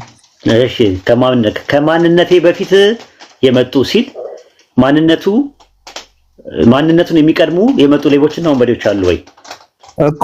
ይኸውልህ፣ ስለዚህ ምን እያልከኝ ነው አሁን? ፖይንት ምንድን ነው? እስኪ አስረዳኝ። ማንነቱ ጅማሮ አለ ወይስ የለውም? እዚህ ጋር ማንነቱ እያለ ነው። ስለዚህ ማንነቱ ጅማሮ አለ። ግን ኮንቴክስቱ እዚህ ጋር የሚለው በሰውነቱ ነው። በቃ ነው ሰውነቱ አይልማ። ሰውነት ምንነት ነው ብያለሁ እኮ። እያወራ ነዋ በሰውነቱ ወዳጄ። እንዴ በሰውነቱ ምን ያወራል? ሰውነት ያወራል እኮ። ዲቫይን ፕሮሶፖን አይደል እንዴ የሚያወራው? እኔ እያለ የሚያወራው ዲቫይን ፕሮሶፖን ነው ወይስ ሂማን ፕሮሶፖን ነው? ይኸውልህ ሰው ሆኖ መጣና በሰውነቱ ያወራቸው ነገሮች አሉ። እሱን ደግሞ ለማስረዳት እኔ የሚለው ሰውነት ምንነት ነው እኮ በሰውነቱ ያወራቸው ነገሮች አሉ። ይሄ አንዱ ነው እያልኩ ነው። በቃሽ። አይ በቃ እንትን አልደጋግምልህ። አይ ቲንክ የአብርሃሙን አስረዳለሁ። ምንም ችግር የለም። አብርሃሙ ጋር ምንድን ነው ጥያቄ ተፈጠረ? ከአብርሃም በፊት እኔ ያለው ይላል ለምሳሌ። አዎ አለ፣ ግን በተስፋ ቃል ነው የነበረው እንጂ በአካል አልነበረም። ለምሳሌ ማለት ኤግዛምፕሎችን ሰጣለሁ። ራሱ ኮንቴክስቱን እንየው። ዮሐንስ ወንጌል ምዕራፍ አንተ ልክ እንደ ፈሪሳይ ሆንክብን እኮ። ፈሪሳውያኖችም ልክ እንዳንተ ነው የተረዱት። ኦኬ፣ ስለዚህ ቀስ ብለህ ረጋ ብለን እናያቸዋለን። ዮሐንስ ወንጌል ምዕራፍ 8 አውጣለት። ዮሐንስ ወንጌል ምዕራፍ 8 አውጣለት። ጠይቀውታል እኮ እንደውም ፈሪሳውያን። ቆይ አንዴ ተረጋጋ። ቁጥር 51 ላይ አውጣለት። ይኸውልህ ቁጥር 51 ላይ እውነት እላችኋለሁ ቃሌን የሚሰማ ለዘላለም ሞትን አያይም አለ። ሞትን አያይም ሲል ስለ አካላዊ ሞት ነው ወይስ ስለ ኢተርናል ዴዝ ነው እያወራ ያለው? ኢተርናል። አይሁድ ግን ጋኔን እንዳለበት አሁን አወቀን። አብርሃም እንኳን ሞተ፣ ነቢያቱ ሞታል። እነሱ የተረዱት በምንድን ነው? ምን አልከኝ? ይቅርታ። እሱ ለዘላለም ሞትን አያይም ሲል ሞት ሲል አካላዊ ሞትን ነው ወይስ ሁለተኛ ሞትን ነው የሚያመለክተው? ስለ ሁለተኛ ሞትን ነው የሚያመለክተው። አይሁዳኖች በምንድን ነው የተረዱት? እዛ ጋር እሱ ሲያወራ ለዘላለም ሞትን አያይም ሲል ምን አይነት ሞት ነው የተረዱት? አካላዊ ሞት ነው ወይስ ሁለተኛ ሞትን ነው የተረዱት? ፊዚካል። ኦኬ ጥሩ ቀጥል። ስተታቸው ልንደግም ነው። በእውነት አንተ ከሞተው ከአባታችን ከአብርሃም ትበልጣለህን? ነቢያትስ ሞቱ፣ ራስን ማን ታደርጋለህ አሉት። ኢየሱስ መለሰ እኔ ባከብር ክብሬ ከንቱ ነው፣ የሚያከብረኝ እናንተ አምላካችን የምትሉት አባቴ ነው። አላወቃችሁትም፣ እኔ ግን አውቀዋለሁ። አላውቅም ብል እንደናንተ ሐሰተኛ በሆንኩኝ፣ ዳሩ ግን አውቀዋለሁ፣ ቃሉን እጠብቃለሁ። አባታችሁ አብርሃም ቀኔን ያይ ዘንድ ሐሴት አደረገ፣ አየም ደስም አለው አለ። አየም አብርሃም አየ ሲል አካላዊ ነው ወይስ አልጎሪካል ነው? ማራዊ ነው ወይስ ፍካራዊ ነው? አይ ፍካራዊ ነው። ኦኬ አየ ሲል ከዛ አይሁድም ገና 50 ዓመት ያልሞላ አብርሃምን አይተሃልን አሉት። እነሱ የተረዱት ምንድን ነው? አብርሃም አየ ሲባል ፍካራዊ ነው ወይስ ማራዊ ነው የተረዱት? እነሱ በቀጥታ ነው የተረዱት። በቃ እዚህ ጋር ተመልከት። ከዛ በኋላ ምን አላቸው? እውነት እውነት እላቸዋለሁ አብርሃምን አይተሃልን ሲሉት እሱ ምን አላቸው? እውነት እውነት እላቸዋለሁ አብርሃም ሳይወለድ እኔ ያለው አላቸው። አሁን እኔ ያለው የሚለውን ነው የተፈለገው። ከአብርሃም በፊት አለ ምን? አሁን አብርሃምና ልመልስልህ እኮ ነው። እሺ አሁን አብርሃምንና ኢየሱስን የተያዩበትን ነገር ነው ጥቅስ የሚያስፈልገው። ፒኬ ዕብራውያን 11:13 ላይ ያወጣለት አብርሃም እንዴት እንደተያዩ ይነግርሃል። አሁን ከአብርሃም በፊት ማን እንደነበረ ማወቅ ትችላለህ። ኢየሱስ ከአብርሃም በፊት ነበረ ሲባል ምን ማለት እንደነበረ ታያለህ። ከዛ በኋላ አንድ ኤግዛምፕል እንሰጣለን።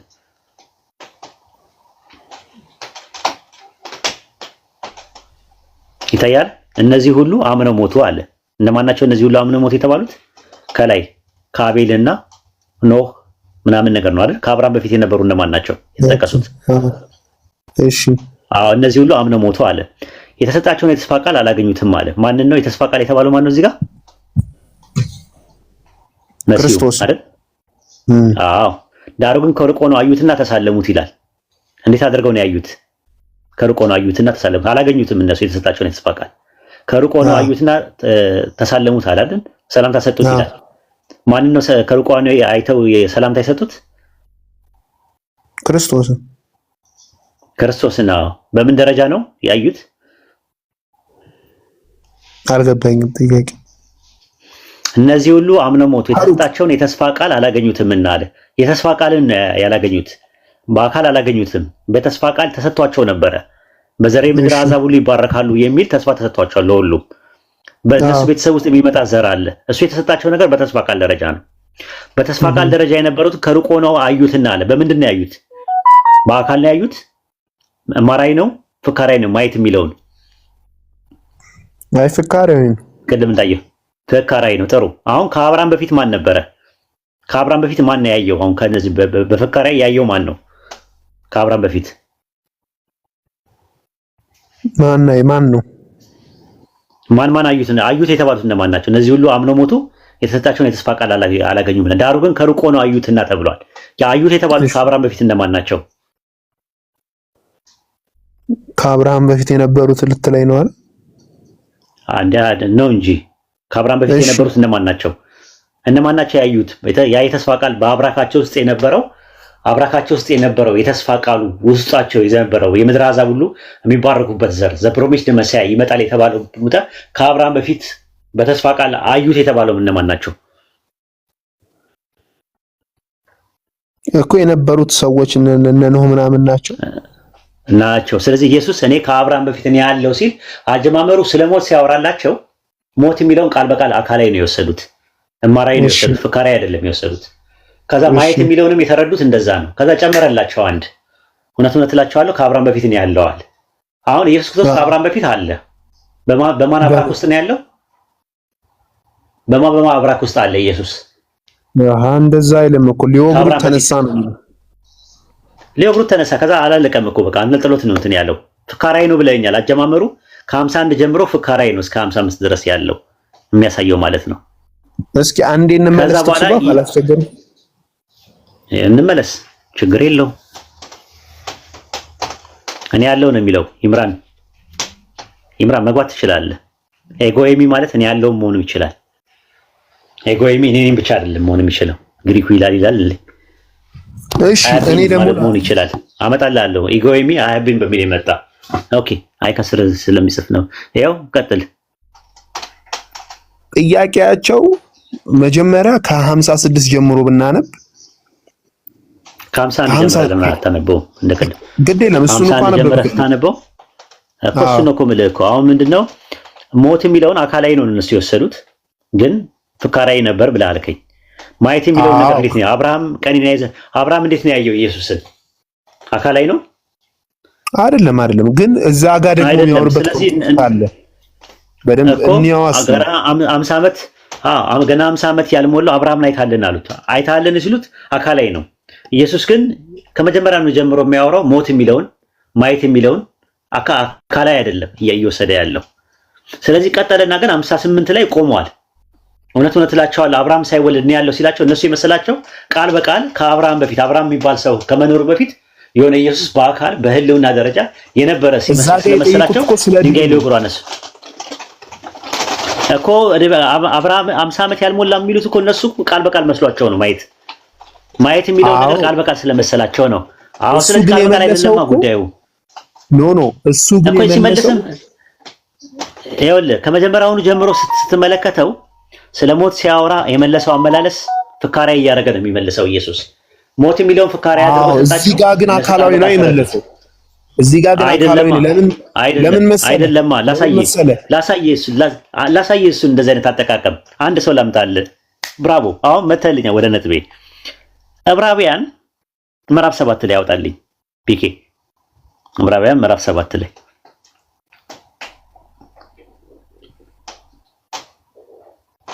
ቁጥር 6 ላይ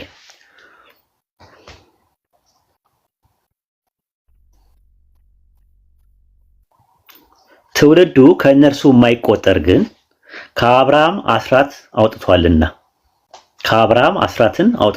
አለ። የተስፋ ቃል የነበረውን ባርኮታል አለ። ትንሹ በታላቁ እንዲባረክ ክርክር የሌለበት ነገር ነው አለ። ስለማን ነው የሚያወራው? ትልቁ የተባለው ማን ነው? ትንሹ የተባለው ማን ነው? ኤሳው ሄደ። መልከ ጼዴቅ ነው ትልቁ። ትንሹ የተባለው ደግሞ አብርሃም ነው። ባራኪው ማን ነው? መልከ ጼዴቅ ነው። ተባራኪው ደግሞ አብርሃም ነው። ልክ ነኝ? እሺ። አዎ። የተስፋ ቃል የነበረውን ባርኮታል አለ። ማን ነው የተስፋ ቃል የነበረው? አብርሃም የተስፋ ቃል ነበረው። ያ የተስፋ ቃል ማን እንደሆነ ሊነግረን ነው። በዚህ የሚሞቱት አስራት ያስወጣሉ፣ በዚያ የሚያስወጣ ግን በሕይወት እንዲኖር የተመሰከረ እርሱ ነው። ይህ ለማለት ሲፈቅድ እንኳን አስራት የሚያስወጣ ሌዊ እንኳን በአብርሃም እጅ አስራትን ሰጥቶታልና አለ። ለማን ነው የሰጠው አስራት? ሰጪው ማን ነው? ለማን ነው የተሰጠው? ሰጪው ማን ነው? ለመልከ ጼዴቅ ተሰጠው አስራት። ሰጪው ማን ነው? ማን ነው ሰጪው? አብርሃም። ሰጪው ማን ነው? ኧረ ተው። ኖ ሌዊ። ኦኬ። ሌዊ አብርሃም እና መልከ ጼዴቅ ዘፍጥረት 14 ላይ ሲገናኙ አያቱ የሌዊ አያት ይስሐቅ ተወልዶ ነበር? አላስታውስም ፓርቱን። አልተወለደም። የተወለደው ዘፍጥረት 21 ላይ ነው የተወለደው ይስሐቅ። እሺ። ያዕቆብ ተወልዶ ነበር? አባቱ ተወልዶ ነበር? እርግጠኛ አይደለሁም። አልተወለደም እንጂ አብርሃምና መልከ ጼዴቅ ሲገናኙ ገና እየተዋጋ ነበር። 15 ላይ ውጣ አለው። ውጣ ከዘመዶች ከምናምን ነገር አለው። 16 ላይ አጋር አገባ። 17 ላይ ስለ ይስሐቅ ተነገረ። 18 ላይ ሶስቱ መላእክት ገቡ። 19 ላይ የሶዶምና ጎሞራ እንትን ሆነ። 20 ላይ እንትን አለና 21 ላይ ተወለደ። 21 ላይ ኦኬ። ስለዚህ ይስሐቅ አልነበረም በዛን ሰዓት። አያቱ ይስሐቅ አልነበረም። አባቱ ያዕቆብም በሕይወት አልነበረም። እንኳን ራሱ ሊኖርና ሌዊ ለመልከ ጼዴቅ አስራት ሰጥቶታል ወይስ አልሰጠውም? ሌዊ ለመልከ ጼዴቅ አስራት ሰጥቶታል ወይስ አልሰጠውም? እዚህ ጋር ሰጠው ይላል። ልክ ነው፣ ሰጥቶታል። ስለዚህ ነበረ ወይስ አልነበረም? አብርሃምና መልከ ጼዴቅ ሲገናኙ ሌዊ ነበረ ወይስ አልነበረም ነው ወይስ ነበረ? ነበረ ወይስ አልነበረም? የሶር ነው ነበረ ወይስ አልነበረም? ሌዊ ነበረ ወይስ አልነበረም? አስራት ከሰጠው እንግዲህ ነበር ማለት ነው እያልከኝ። በምን ደረጃ እንደነበረ ቁጥር 10 ላይ ይነግራል። መልከጼዴቅ በተገናኘው ጊዜ አለ መልከጼዴቅ ሌዊን ሲገናኘው በአባቱ በአብርሃም ወገብ ነበርና ነበር ለሚለው ቃል ግሪከኛው ኤን ነው የሚለው። ኤን የሚለው ቃል በሰርድ ፐርሰን ነው የሚጠቀመው። በፈርስት ፐርሰን ስታደርገው ኤሚ ይሆናል። ኢየሱስ አብርሃም ሳይወለድ እኔ ያለው ላለበት ቃል የሚጠቀመው ኤሚ ነው። ኤጎ ኤሚ ነው የሚጠቀመው። አለው እኔ አለው። ኤጎ ማለት እኔ ማለት ነው። ኤሚ ማለት አለው ማለት ነው። ፓስት ቴንስ ነው። ስለዚህ ምን አገናኘው እንዴ? መልከጼዴቅ ነበረ ይላል ባይብል። ከአብርሃም በፊት ነው ያለው እንደሚባለው ሁሉ ከያዕቆብ በፊት ከአባቱ ከያዕቆብ በፊት ከአያቱ ከይስሐቅ በፊት ሌዊ ነበረ ወይስ አልነበረም? ኦኬ ነበረ። በአባቱ ወገብ ነበርና በሚለው ሄድ። ኦኬ ነበረ። ስለዚህ ነበረ ማለት ነው። ከመወለዱ በፊት ነበረ። ከመወለዱ በፊት ከነበረ በቃ ቢጊኒንግ የለውም ማለት ነው። ነው እዚህ ጋር እኮ ነገረ በአባቱ ወገብ ነበርና ይላል። ኢየሱስ እንደዚህ ነበር በአባቱ ወገብ ነበር የሚል የለም እዛ ላይ። ታዲያ ከየት ነው የመጣው ኢየሱስ? አወጣጡ ከቀድሞ ጀምሮ ነው ይላል እንዴ? ከጥንት ጀምሮ ከነበሩት ነው የወጣው እኮ ነው የሚለው። አወጣጡ ከቀድሞ ጀምሮ ነው አይደል የሚለው? ከጥንት ጀምሮ ከነበሩት ነው ሲወጣ የነበረው ኢየሱስ። አብርሃም በፊት ነበር እኮ። ከአብርሃም በፊት አለ እኔ ያለው ሲልህ ያንን አለሁ የሚለውን ነገር በምን ደረጃ እንዳለ እንትን ላይ ነገረ። ዕብራውያን 11:13 ላይ ነገረ። ሊዮግሩ ተነሳ እኮ ባይዘው ላይሁድ እኮ በምን ደረጃ? እሺ ግልጥ ጥያቄ ልጠይቅ። በምን ደረጃ ነበር ኢየሱስ የነበረው? በአምላክነት ከአብርሃም በፊት ነው አይልማ። ማስረጃ አምጣ። ማስረጃ ጥቅሱን ነው የምታብራራልኝ። ሊዮግሪት የተነሱት ስላልገባቸው ነው። ከመጀመሪያው ጀምሮ አለው ሲላቸው በአካል ነው፣ ጤነኛ ስላልመሰላቸው ነው። እሺ አምጣ። በአምላክነት ከሆነ አምጣ ጥቅሱ ላይ በአምላክነት ነበር የሚል ካለ ማስረጃ ይውጣ። በምን ምክንያት እንደወገሩ ሊወግሩት ያንን ስላላቸው እንጂ በአምላክነት በምንነት አይልም ጥቅሱ። ዮሐንስ ወንጌል ምዕራፍ 7 ቁጥር 58 እና 59 ላይ ዮሐንስ ወንጌል ምዕራፍ 8 ቁጥር 58 እና 59 ላይ ለምንድን ነው የሚወግሩት አይሁዶች እንዴ?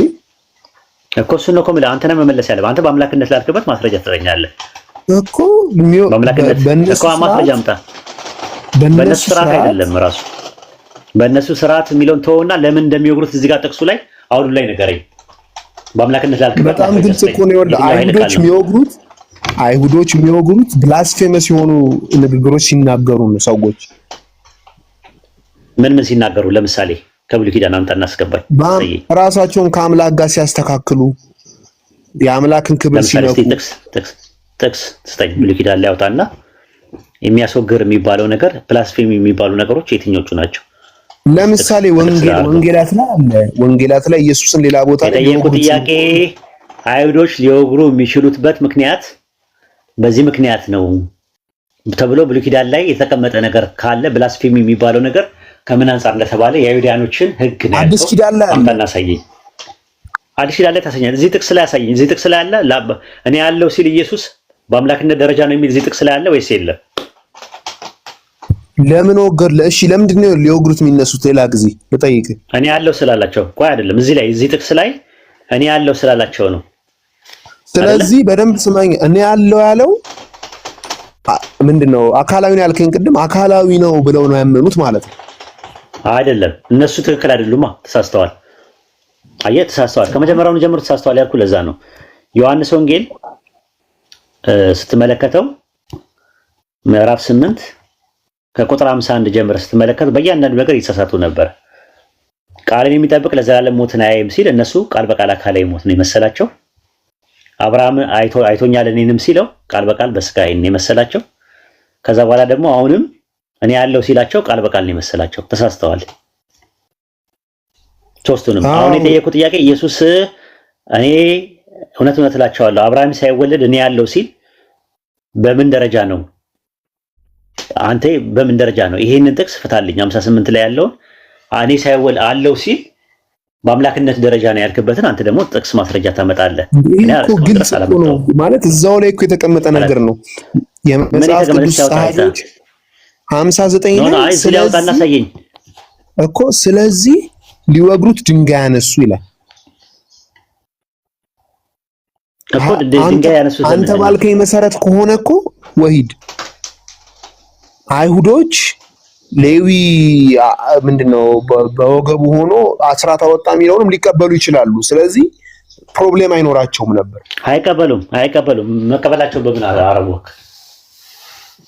እሺ ችግር አይኖራ ዝም ብሎ ምንድነው የተስፋ ቃል ቢሆን ኖሮ ተስፋ ቃል እሺ ግድ የለም የተስፋ ቃል ቢሆን ኖሮ ስለ አብርሃም ተስፋ ቃል እንትን አትበላ አታዝገን።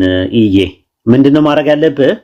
ኢየሱስ እኔ አለው ሲል በአካል ደረጃ ነው የመሰላቸው እነሱ ተሳስተዋል። ስለዚህ ሊወግሩት ድንጋይ ያነሱ ያስማማኛል። እኔ አለው ሲል ግን እሱ በአምላክነት ደረጃ ነው አለው እያለ ያልክበትን ማስረጃ ስጠኝ።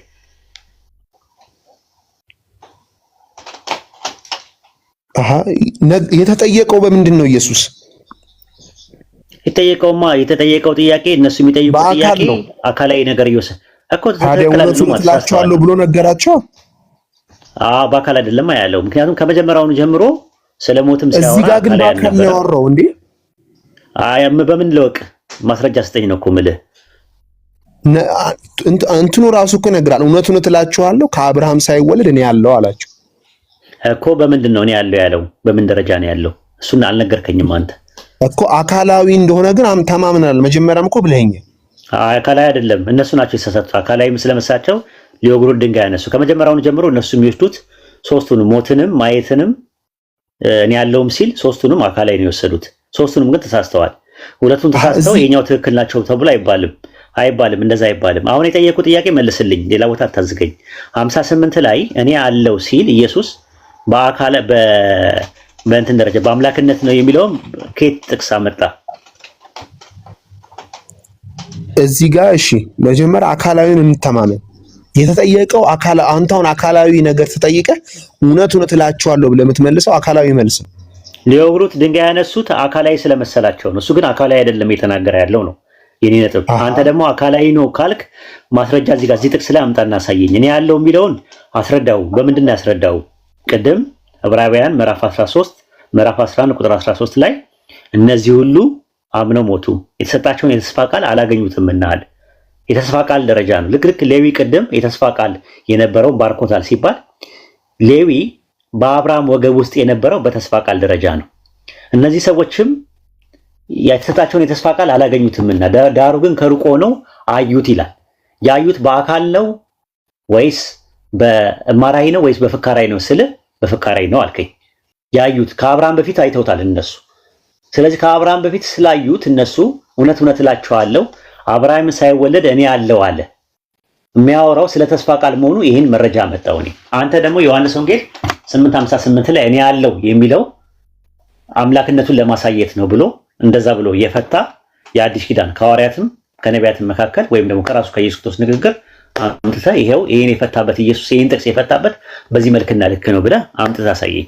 እኔ ማየት በሚለው አመጣውልህ፣ ሞት በሚለው አመጣውልህ፣ ከዛ እኔ ያለው በሚል አመጣውልህ። ኤግዛምፕል ናምና ዕብራውያን ምዕራፍ 7 ላይ ገብቼ ከቁጥር 8 ጀምሮ አሳየው። የተስፋ ቃል የነበረውን ባርኮታልና አለ።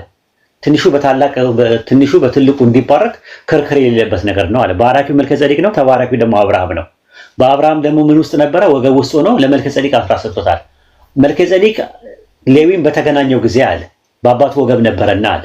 በአባቱ ወገብ ምን ሆኖ ይኖር ነበረ? እሺ ንገረኝ። ምን ሆኖ ይኖር ነበር በአባቱ ወገብ? አቤት ምን ሆኖ ይኖር ነበረ ሌዊ በአባቱ ወገብ? እየጠበቀ ነው አይደል? የተስፋውን ቃል ኖ ምን ሆኖ ይኖር ነበረ ሌዊ? ነበረ ነው የሚለው። አዎ ምን ሆኖ ይኖር ነበረ? ምን ሆኖ ይኖር ነበር ለሚለው አሁን ለጊዜው መልስ የለኝም እኮ። እሱ ነው እኮ የምልህ እኮ አሁን መልስ የለኝም ብለህ የምትለው ነገር አይደለም።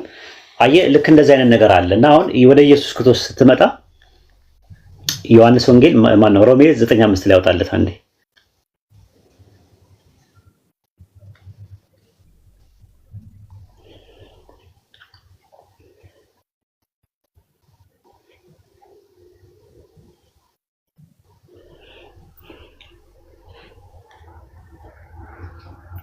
አባቶች ለእነርሱ ናቸውና ይላል። አባቶች የሚለው እነማንን ነው? አባቶች የሚለው እነማንን ነው? ኮንቴክስቱ ላይ አብርሃም፣ ይስሐቅና ያዕቆብን። አባቶች የሚለው ለእነርሱ ናቸውና ለእስራኤላውያን ናቸው አለ። አባቶች ወይም አብርሃም፣ ይስሐቅ፣ ያዕቆብ ለእነርሱ ናቸውና ከእነርሱም አለ። እነርሱም የሚለው አባቶች የሚለውን ተከቶ ይመጣ ነው። ከእነርሱም ክርስቶስ በስጋ መጣ። ከነማን ነው ክርስቶስ በስጋ የመጣው? ከእስራኤላውያን አይደለም። አባቶች ከሚለው ነው የሚተከተው የመጣው። ኮሜንተሪ ተመልከት አንተ ፕሮቴስታንት ስለሆንክ። ከእነርሱም የሚለው አባቶች ከአብርሃም ከይስሐቅ ከያዕቆብ ክርስቶስ በስጋ መጣ ይላል። እንዴት እንደመጣ ንገረኝ እስቲ። ከእነርሱ ከአባቶች ከነ አብርሃም መጣ ለሚለው የትውልድ ዘር አረጋለ በእነሱ በኩል መጣ። ከእነርሱ እንዴት ብለው? ኦኬ። ስለዚህ አወጣጡ እንዴት ነው? ከእነሱ ሲወጣ አወጣጡ ከቀድሞ ጀምሮ ነው አይደል? ሚልኪያስ 2:10 ላይ ሚልኪያስ 2:5 ላይ ትንቢት አለ ስለሱ ከመምጣቱ በፊት ትንቢተ ሚልኪያስ ምዕራፍ 5 ቁጥር 2 ላይ ያለው ጥቅስ ላይ ስትመለከተው 5:2 ላይ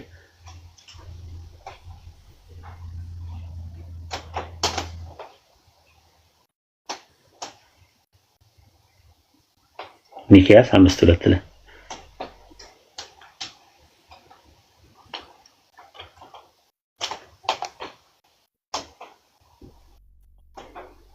ይታያል። አንቺ ቤተልሔም ኤፍራታ ሆይ አንቺ በይሁዳ አላፋት መካከል ትሆኚ ዘንድ ታናሽ ነሽ፣ ከአንቺ ግን አወጣጡ ከቀድሞ ጀምሮ ከዘላለም የሆነ በእስራኤል ለገዢ የሚሆን ይወጣልኛል አለ። ከአንቺ አወጣጡ ከቀድሞ ጀምሮ ይላል። ከቀድሞ ጀምሮ የሚለው ከየት ነው? ከቀድሞ ጀምሮ የሚለው ነው። ከዘላለም ሁለተኛው ነው፣ ኦላም ነው። የመጀመሪያው ከቀድሞ ጀምሮ የሚለው ከየት ነው? ከቀድሞ ጀምሮ የሚለው 7:20 ላይ ያወጣልህ። እዛው ላይ አንዴ ትመለሳለህ። 7:20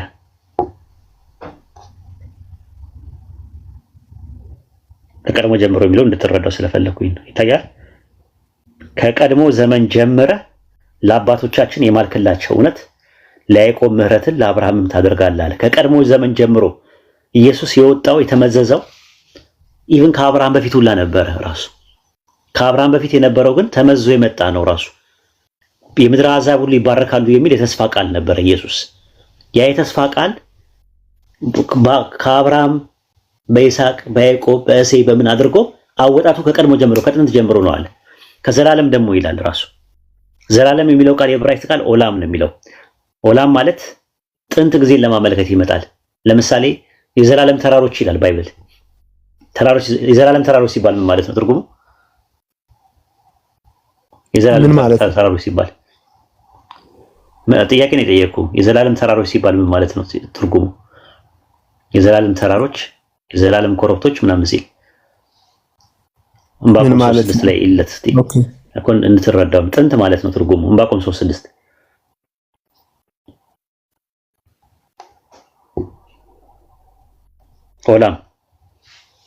ኦላም ማለት ተመሳሳይ ቃል ነው የሚጠቀመው። ያዘው ኦላም። እስቲ ኦላም በል። ኦላም በዕብራይስጥ ኦላም፣ በግሪክ ሰብጀንት ደግሞ አይኦን። እስቲ አይኦን በል። አይኦን የዘላለም ምን ይላል እዚህ ጋር? የዘላለም ተራሮች አይልም? የዘላለም ተራሮች እሺ። የዘላለም ኮረብቶች አይልም ይላል። ስለዚህ ዘላለም የሚለው ጥንት በሚል አይመጣም።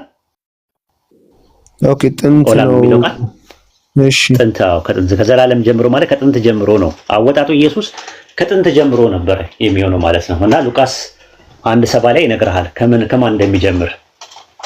ሉቃስ 1:7 ላይ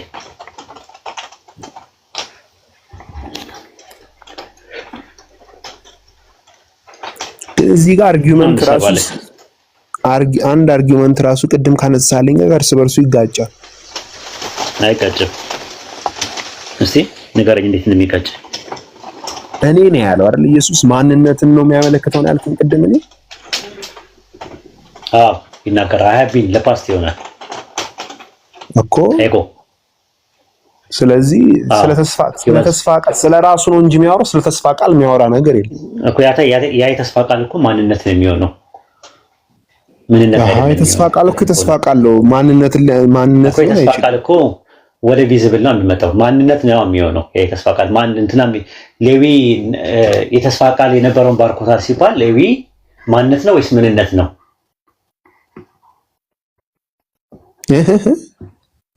ሌዊ ማንነት ነው ወይስ ምንነት ነው?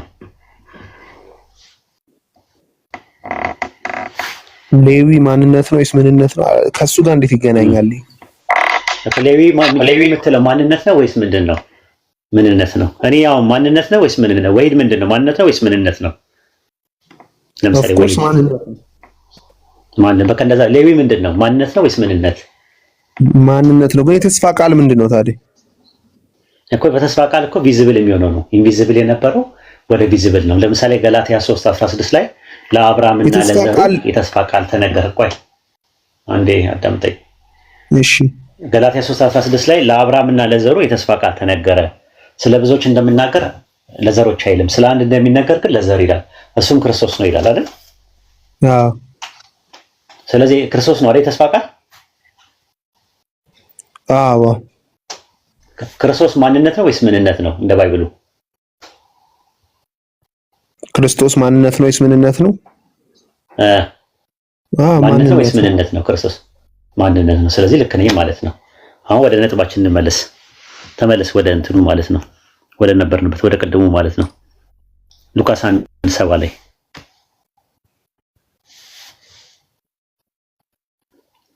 እዚህ ጋር ምን ይላል መሰለ? ቁጥር 9 ላይ እንጀምረው። የእስራኤል ጌታ አምላክ ይባረክ፣ ሕዝቡን ጎብኝቶ ቤዛ አድርጓልና፣ መሲሁም ማለት ነው። ከጥንት ጀምሮ በነበሩ በቅዱሳን አፍ እንደተናገረው በብላቴናው በዳዊት ቤት ውስጥ የመዳንን ቀንድ አስነስቷልና አለ። ምን የሚል ቃል ነበር የተናገረው? ከጥንት ጀምሮ በነበሩ በቅዱሳን አፍ ነቢያት እንደተናገረው ምን የሚል ቃል ነው የተናገረው? ከጥንት ጀምሮ ያ ስለሚመጣው መሲህ። ኦኬ፣ ከጥንት በነበሩ ነቢያት ይላል። የመጀመሪያው ነቢይ ማን ነው በባይብል ውስጥ? የመጀመሪያው ነቢይ አብርሃም ነው። ኖ የመጀመሪያው ነቢይ ከአብርሃም በፊት ራሱ ሄኖክ አለ። ኦኬ ኖ ያ ፕሮቴስታንት ስለሆንክ አዳም ነብይ ነው ብለህ አታምንም። ኦርቶዶክሶች ነብይ ይላሉ አዳምን። ኦኬ አይ እኔ ማምነው ማውቀው እንደዛ የመጀመሪያ እንደ ባይብል ነው። ኦኬ እንደ ባይብል ነው። ኦኬ አቤል የመጀመሪያው ነብይ ነው አይደል? እንደ ፕሮቴስታንት ትምህርት ቴዎሎጂ። ኦኬ አይደለ? ማስረጃ ይቅረብ እንዴ ከፈለክ ሉቃስ 1:50 እስከ 51 ማየት ትችላለህ። ዓለም ከተፈጠረ ጀምሮ የፈሰሰው የነቢያት ደም ይልና ከአቤል ደም ጀምሮ በመሰዊያና በቤተ መቅደስ እስከፈሰሰው እስከ ዘካርያስ ደም ድረስ ይላል። ስለዚህ የነብይ የፈሰሰው የአቤል ደም ነብይ ብሎት ነው የሚያስቀምጠው። አሁን ነብይ ብሎ ከጥንት ከነበሩ ነቢያት ተነግሮ የነበረው ቃል ሲል ምን የሚል ቃል ነበር የተነገረው ሲባል በዘሬ ምድር አሕዛብ ሁሉ ይባረካሉ የሚል ቃል ነው ያለው። የተስፋ ቃል የነበረው ዘፍጥረት 3:15 ላይ ስትመለከተው ለአዳምም በአንተና በሴቱ መካከል በዘርና በዘሯ መካከል ጠላትነትን አደርጋለሁ፣ አንተ ሰኮናውን ትቀጠቅጣለህ፣ እርሱ ራስን ይቀጠቅጣል አለ። ስለዚህ አሁን ዕብራውያን 11 ላይ የሚጀምረው እንዳንተ ከአቤል ነው የሚጀምረው። ከአቤል ጀመረ ራሱ እምነት ማለት አለ ሲጀምር ዕብራውያን 11 ላይ አንድ ያወጣለትና አይ ቲንክ እዚህ ጋር ልጨርስ ወደ እንትኔ ማለት ነው። ሌላ ቀን ደግሞ ፎሎ ስላረከኝ ኢንሻአላህ ቤቴ እንትን እላለሁ አስተናግዳለሁ ማለት ነው። ስከፍት ላይ እና እሺ ዕብራውያን 1 ላይ ከጥንት ጀምሮ ማን ነው? ዕብራውያን 11 ሶሪ 11 እምነት ማለት ይላል 11 ላይ እምነት ማለት ተስፋ ስለምናደርገው ነገር የሚያስረግጥ የማናየውን ነገር የሚያስረዳ ነው።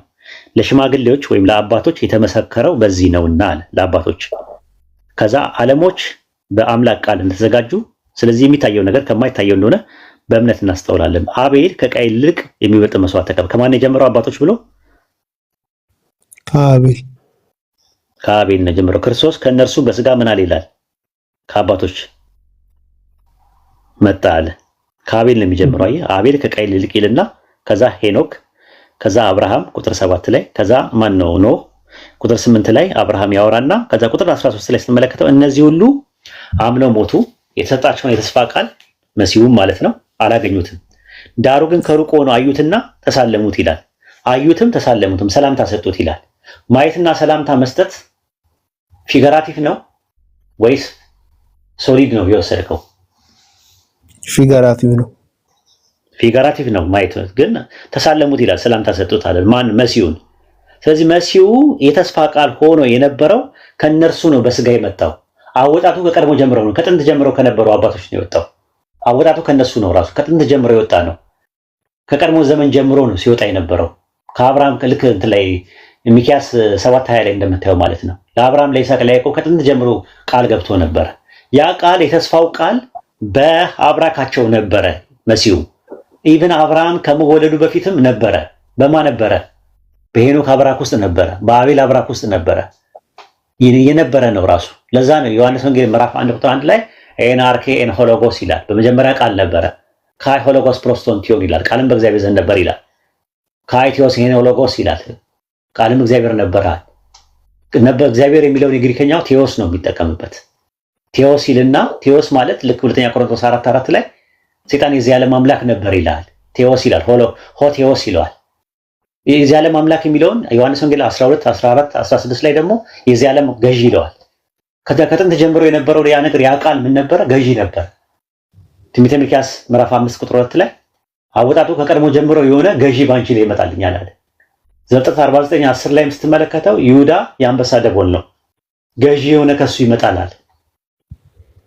ኦሪት ዘኍልቍ ምዕራፍ 24 ቁጥር 17 ላይ አየዋለሁ፣ አሁን ግን አይደለም፣ እመለከተዋለሁ፣ በቅርብ አይደለም፣ ከያዕቆብ ኮከብ ይወጣል፣ ከእስራኤል የሚወጣ ገዢ ይላል። የሚወጣ ገዢ ነው። ኢሳይያስ ምዕራፍ 55 ቁጥር 4 ላይ ገዢ እንደሚመጣ ይናገራል። ብዙ ቦታ ላይ ገዢ እንደሚመጣ ይናገራል። ያ የነበረው እንትን ማለት ከዛ በኋላ ቁጥር 14 ላይ ዮሐንስ ወንጌል 1:14 ላይ ቃልም ምን ሆነ ይላል? ስጋ ሆነ ይላል። ያ ለአብርሃም ለይስሐቅ ለያዕቆብ ከጥንት ጀምሮ እግዚአብሔር ተናግሮት የነበረው ያ ተስፋ ቃል ድንግል ማርያም ማኅፀን ውስጥ ስጋ ሆነ ማለት። ለዛ ነው አንደኛ ዮሐንስ መልእክት ምዕራፍ 1 ቁጥር 1 ላይ ስለ ሕይወት ቃል አለ ከመጀመሪያ የነበረውና አለ የሰማ ነው አለ። የቱ ጋር ነው የተሰማው ሲባል ዘፍጥረት 22:18 ላይ በዘሬ ምድር አሕዛብ ይባረካሉ ቃሌን ሰምተሃልና አለ። ምን የሚል ቃል ነው የሰማው? የምድር አሕዛብ ሁሉ ይባረካሉ የሚል ቃል ሰምቶ ነበር። ያ ቃል ከዛ ስጋ ሲሆን ደግሞ በአይናችን ያየነው እጆቻችን የዳሰሰውን እናወራለን ብሎ ማስቀመጥ ጀመረ። ስለዚህ መሳያ ዘፕሮሚስድ መሳያ ከአብርሃም በፊት የነበረው ከአቤል ጀምሮ ከኖህ ጀምሮ ከምን ነበረ? በተስፋ ቃል ደረጃ በአብራካቸው ውስጥ የነበረ ዘፕሮሚስድ መሳያ ነው። ድንግል ማርያም ማኅፀን ውስጥ ስጋ የሆነው። አትለቀኝም? ልተኛ። እሺ ቴንክ ዩ በጣም አመሰግናለሁ። ብዙ ነገር ተመራለሁ። ይቅርታ ማለት ችግሩ ምንድነው? አጉል ሰዓት ነው የተገናኘ ነው። እንደዚህ የራሴ ፕሮግራም ሰፋ አድርጌ ሳደርግ ወይም ደግሞ ቀደም ብዬ ቢመጣ ኖሮ ብዙ እንማማር ነበር እና አክብረህ ስላዳመጥከኝ ምንም ነገር ሳትነጫነጭ ሳትበሳጭ ስላዳመጥከኝ አመሰግናለሁ። ቴንክ ዩ በጣም አይ ሪስፔክት ዩ። እኔም በጣም ጀዛኩሙላህ ኸይረን ጀዛ። ፒኬ ይቅርታ ሁላችሁንም ስሚዞንም ከላይ ያላችሁት ገስት ላይ ያላችሁን በሞኖፖል ስለያዝኩት እንትኑን አፉ በሉ ይላል ብላችሁ አይደለም። ጀዛከላህ ኡስታዝ።